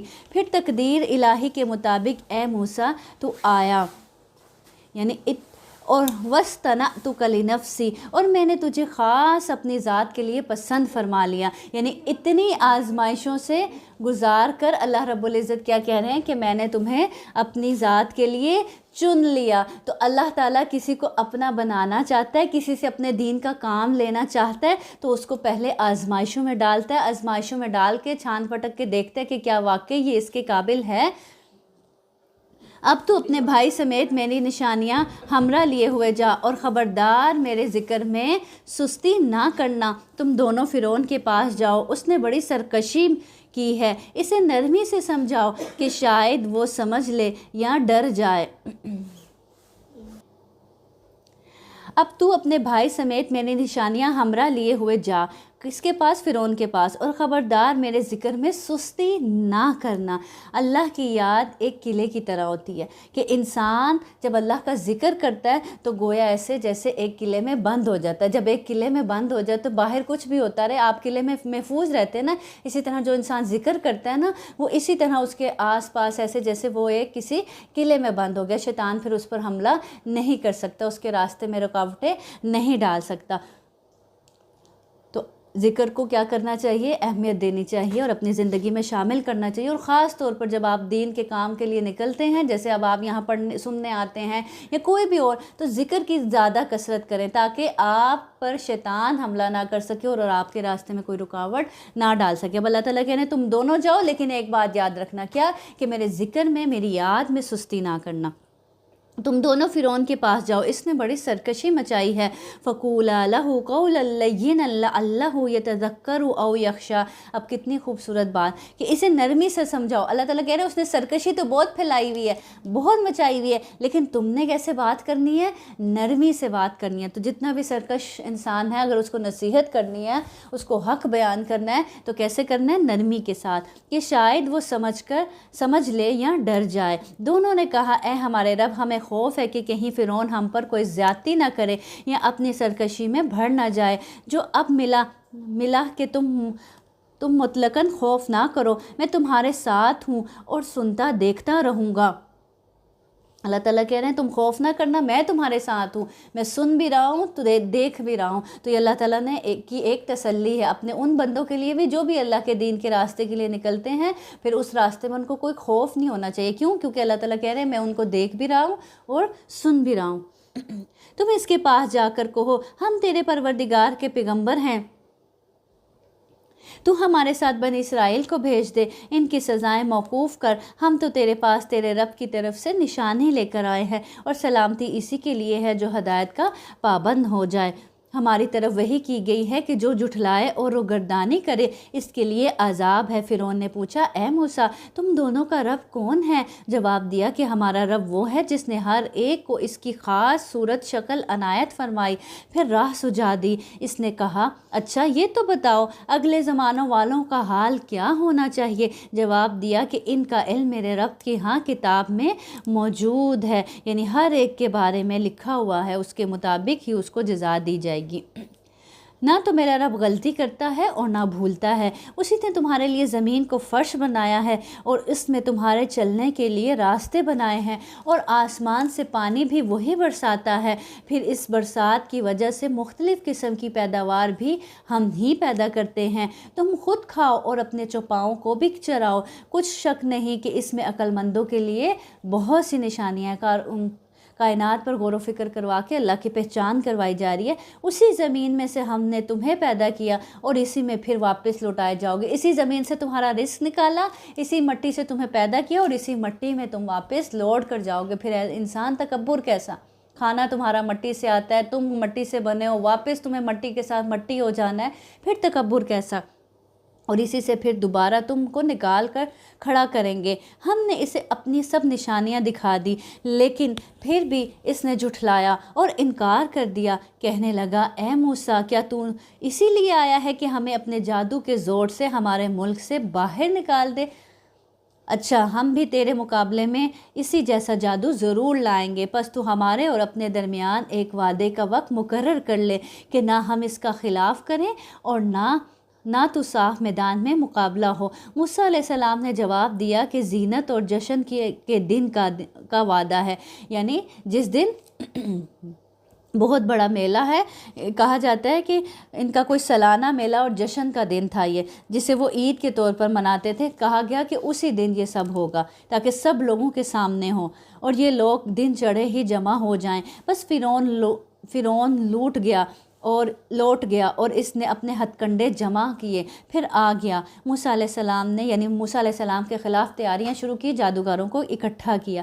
موسیٰ علیہ السلام نے ان سے کہا تمہاری شامت آ چکی، اللہ تعالیٰ پر جھوٹ اور افطرا نہ باندھو کہ وہ تمہیں عذابوں سے ملیاں میٹ کر دے۔ یاد رکھو وہ کبھی کامیاب نہ ہوگا جس نے جھوٹی بات گھڑی۔ بس یہ لوگ آپس کے مشوروں میں مختلف رائے ہو گئے اور چپ کے مشورہ کرنے لگے۔ کون؟ یعنی حضرت موسیٰ علیہ السلام کے واعظ سے ان میں باہم کچھ اختلاف ہوا، اور پھر یعنی جب حضرت موسیٰ علیہ السلام نے ان کو ڈرایا تو ان کے درمیان کچھ اختلاف ہوا، اور بعض چپ کے کہنے لگے یہ واقعی اللہ کا نبی نہ ہو، اس کی گفتگو تو جادوگروں والی نہیں، یہ تو پیغمبرانہ لگتی ہے۔ بعض نے اس کے برعکس رائے دی کہ یہ تو واقعی جادوگر ہے، یعنی آپس میں اس طرح سے مشورے کرنے لگے، کہنے لگے یہ دونوں محض جادوگر ہیں اور ان کا پختہ ارادہ ہے کہ اپنے جادو کے زور سے تمہیں ملک سے نکال باہر کریں اور تمہارے بہترین مذہب کو برباد کر دیں۔ اپنے اس مذہب کو کیا کہہ رہے تھے؟ بہترین مذہب کہہ رہے تھے۔ اور آج دیکھیں ہم جس کو بھی فالو کرتے ہیں، اللہ اور اس کے رسول کی بات کو چھوڑ کر، تو ہم اسی کو درست سمجھ رہے ہوتے ہیں نا۔ یہ شیطان کا وار ہوتا ہے کہ وہ آپ کے اعمال کو مزین کر کے دکھاتا ہے اور آپ کو لگتا ہے جو آپ کر رہے ہو وہی صحیح ہے۔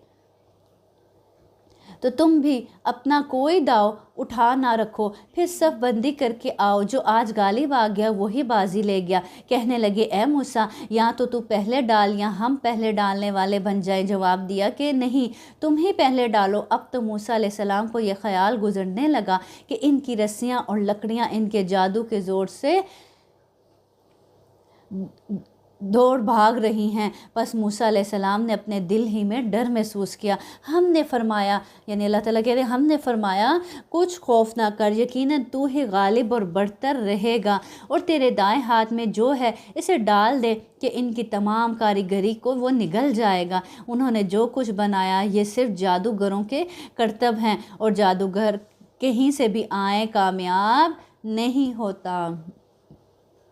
تو جادو سے بھی ڈرنے کی ضرورت نہیں۔ اللہ تعالیٰ کہہ رہے ہیں وَلَا يُفْلِحُ السَّاحِرُ حَيْثُ أَتَىٰ، جادوگر کہیں سے بھی آ جائے وہ کامیاب نہیں ہوتا، وہ اتنا ہی نقصان پہنچا سکتا ہے جتنا کہ اللہ کے اذن سے ہوتا ہے۔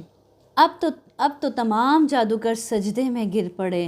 جب انہوں نے یہ سب دیکھا، یہ منظر دیکھا، تو جادو کو پہچانتے تھے تو پہچان گئے کہ یہ جادو تو ہو ہی نہیں سکتا، تو پھر جب پہچان گئے تو فوراً سجدے میں گر گئے اور پکار اٹھے کہ ہم تو ہارون اور موسیٰ علیہ السلام کے رب پر ایمان لائے۔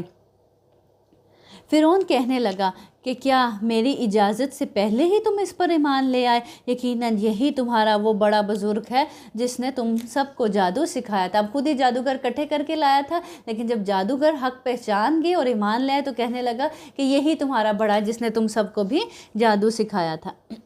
سن لو، میں تمہارے ہاتھ پاؤں الٹے سیدھے کٹوا کر تم سب کو کھجور کے تنوں پر سولی پر لٹکوا دوں گا، اور تمہیں پوری طرح معلوم ہو جائے گا کہ ہم میں سے کس کی مار زیادہ سخت اور دیر پا ہے۔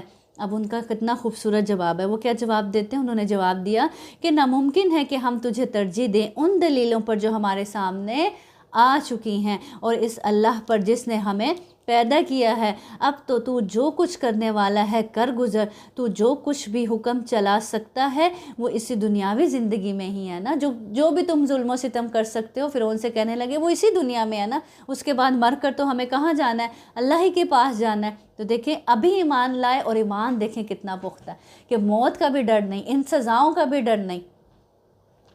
ہم اس امید سے اپنے پروردگار پر ایمان لائے کہ وہ ہماری خطائیں معاف فرما دے، اور خاص کر جادوگری کا گناہ جس پر تم نے ہم کو مجبور کیا تھا۔ اللہ ہی بہتر اور ہمیشہ باقی رہنے والا ہے۔ تو پتہ کیا چلتا ہے، اگر دل میں ایمان پختہ ہو جائے تو پھر انسان کے اندر استقامت آ جاتی ہے، پھر اس کو کوئی نہیں ہلا سکتا اس کی جگہ سے، اس کے دین سے کوئی نہیں اس کو پھیر سکتا، پھر چاہے کوئی اس کو موت کی کیوں نہ دھمکی دے، پھر چاہے اس کو کوئی قتل کرنے یا اس کے اس طرح کی سخت ترین سزاؤں کی کیوں نہ دھمکی دے۔ اب کتنی سخت سزا کی دھمکی دی تھی کہ تمہارے ہاتھ پاؤں مخالف سمت سے کاٹ کر تمہیں کیا سولی پر لٹکاؤں گا، کتنی اذیت دوں گا۔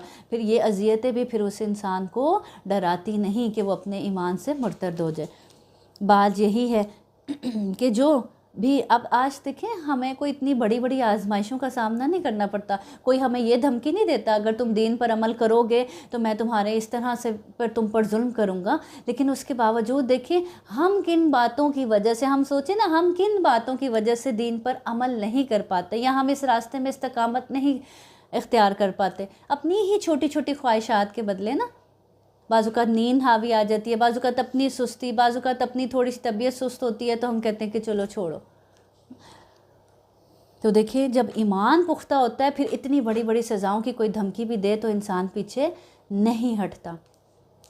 بات یہی ہے کہ جو بھی گنہگار بن کر اللہ تعالیٰ کے ہاں حاضر ہوگا اس کے لیے دوزخ ہے جہاں نہ موت ہوگی اور نہ زندگی، اور جو بھی اس کے پاس ایماندار ہو کر حاضر ہوگا اور اس نے اعمال بھی نیک کیے ہوں گے اس کے لیے بلند و بالا درجے ہیں، ہمیشگی والی جنتیں جن کے نیچے نہریں لہریں لے رہی ہوں گی، نہریں بھی ہوں گی اور پھر وہ لہریں بھی لے رہی ہوں گی، وہ کیا خوبصورت منظر ہوگا جہاں وہ ہمیشہ ہمیشہ رہیں گے۔ یہی انعام ہے جو اس شخص کا جو پاک ہوا، یعنی گناہوں کی آلودگی سے پاک ہوا۔ آج اس گھر کی شان اور بڑھ جاتی ہے نا جس کے لون میں باہر ساتھ سوئمنگ پول بھی ہو، اور پھر اس کی اور بڑھ جاتی ہے جس کا سمندر کے سامنے گھر ہو۔ تو اللہ تعالیٰ کہہ رہے ہیں ایسی جنتوں میں داخل کروں گا، ایسے گھر ہوں گے کہ ان گھروں کے نیچے کیا نہریں بہہ رہی ہوں گی اور پھر نہریں بھی لہریں لے رہی ہوں گی، کیا خوبصورت منظر ہوگا۔ ہم نے موسیٰ علیہ السلام، اور یہ کن کے لیے ہوگا کہ جس نے اپنے آپ کو گناہوں کی آلودگی سے پاک رکھا۔ ہم نے موسیٰ علیہ السلام کی طرف وہی نازل فرمائی کہ تو راتوں رات میرے بندوں کو لے چل اور ان کے لیے دریا میں خشک راستہ بنا لے، پھر نہ تجھے کسی کو آ پکڑنے کا خطرہ ہوگا، نہ ڈر۔ فرعون نے اپنے لشکروں سمیت ان کا تعاقب کیا، پھر تو دریا ان سب پر چھا گیا جیسا کچھ چھا جانے والا تھا۔ فرعون نے اپنی قوم کو گمراہی میں ڈال دیا اور سیدھا راستہ نہ دکھایا۔ اب اللہ رب العزت نے کیسے بنی اسرائیل کے لیے تو سمندر کے اندر سے راستہ بنا دیا، اور راستہ بھی کیسا، بالکل خشک راستہ کہ وہ آرام سے وہ سمندر پار کر گئے، کیونکہ جب یہ بھاگے تھے، جب بھاگے تھے تو کیا ہوا، بھاگتے بھاگتے آگے کیا آ گیا سمندر، اور پیچھے مڑتے تو پیچھے کون ان کا پیچھا کر رہی تھی، فرعون اور اس کی قوم۔ پیچھے مڑتے تو بھی مارے جاتے، آگے جاتے تو سمندر میں ڈوب جاتے، لیکن اللہ رب العزت نے اس سمندر میں ان کے لیے راستہ بنا دیا۔ تو پتہ کیا چلتا ہے، اور راستہ بھی کیسا خشک راستہ، اور پتہ کیا چلتا ہے کہ جب انسان اللہ کے دین کے راستے پر نکلتا ہے اور وہ استقامت اختیار کرتا ہے اور اللہ پر بھروسہ کرتا ہے تو اللہ تعالیٰ اس کے لیے اسی طرح سے راستے بنا دیتے ہیں۔ جو بند راستے ہوتے ہیں، بند دروازے ہوتے ہیں، بعض اوقات اللہ تعالیٰ پھر اس کے لیے وہ بھی کھول دیتا ہے اور اس کے لیے آسانیاں پیدا کرتا ہے، لیکن بشرط یہ کہ پہلا قدم کس کو اٹھانا ہے، انسان کو ہی اٹھانا ہے۔ اے بنی اسرائیل، دیکھو ہم نے تمہیں تمہارے دشمن سے نجات دی اور تم سے کوہ طور کی دائیں طرف کا وعدہ کیا اور تم پر من و سلوہ اتارا، تم ہماری دی ہوئی پاکیزہ روزی کھاؤ اور اس میں حد سے آگے نہ بڑھو۔ اس میں حد سے آگے نہ بڑھو یعنی حلال اور جائز چیزوں کو چھوڑ کر حرام اور ناجائز چیزوں کی طرف تجاوز مت کرو، ورنہ تم پر میرا غضب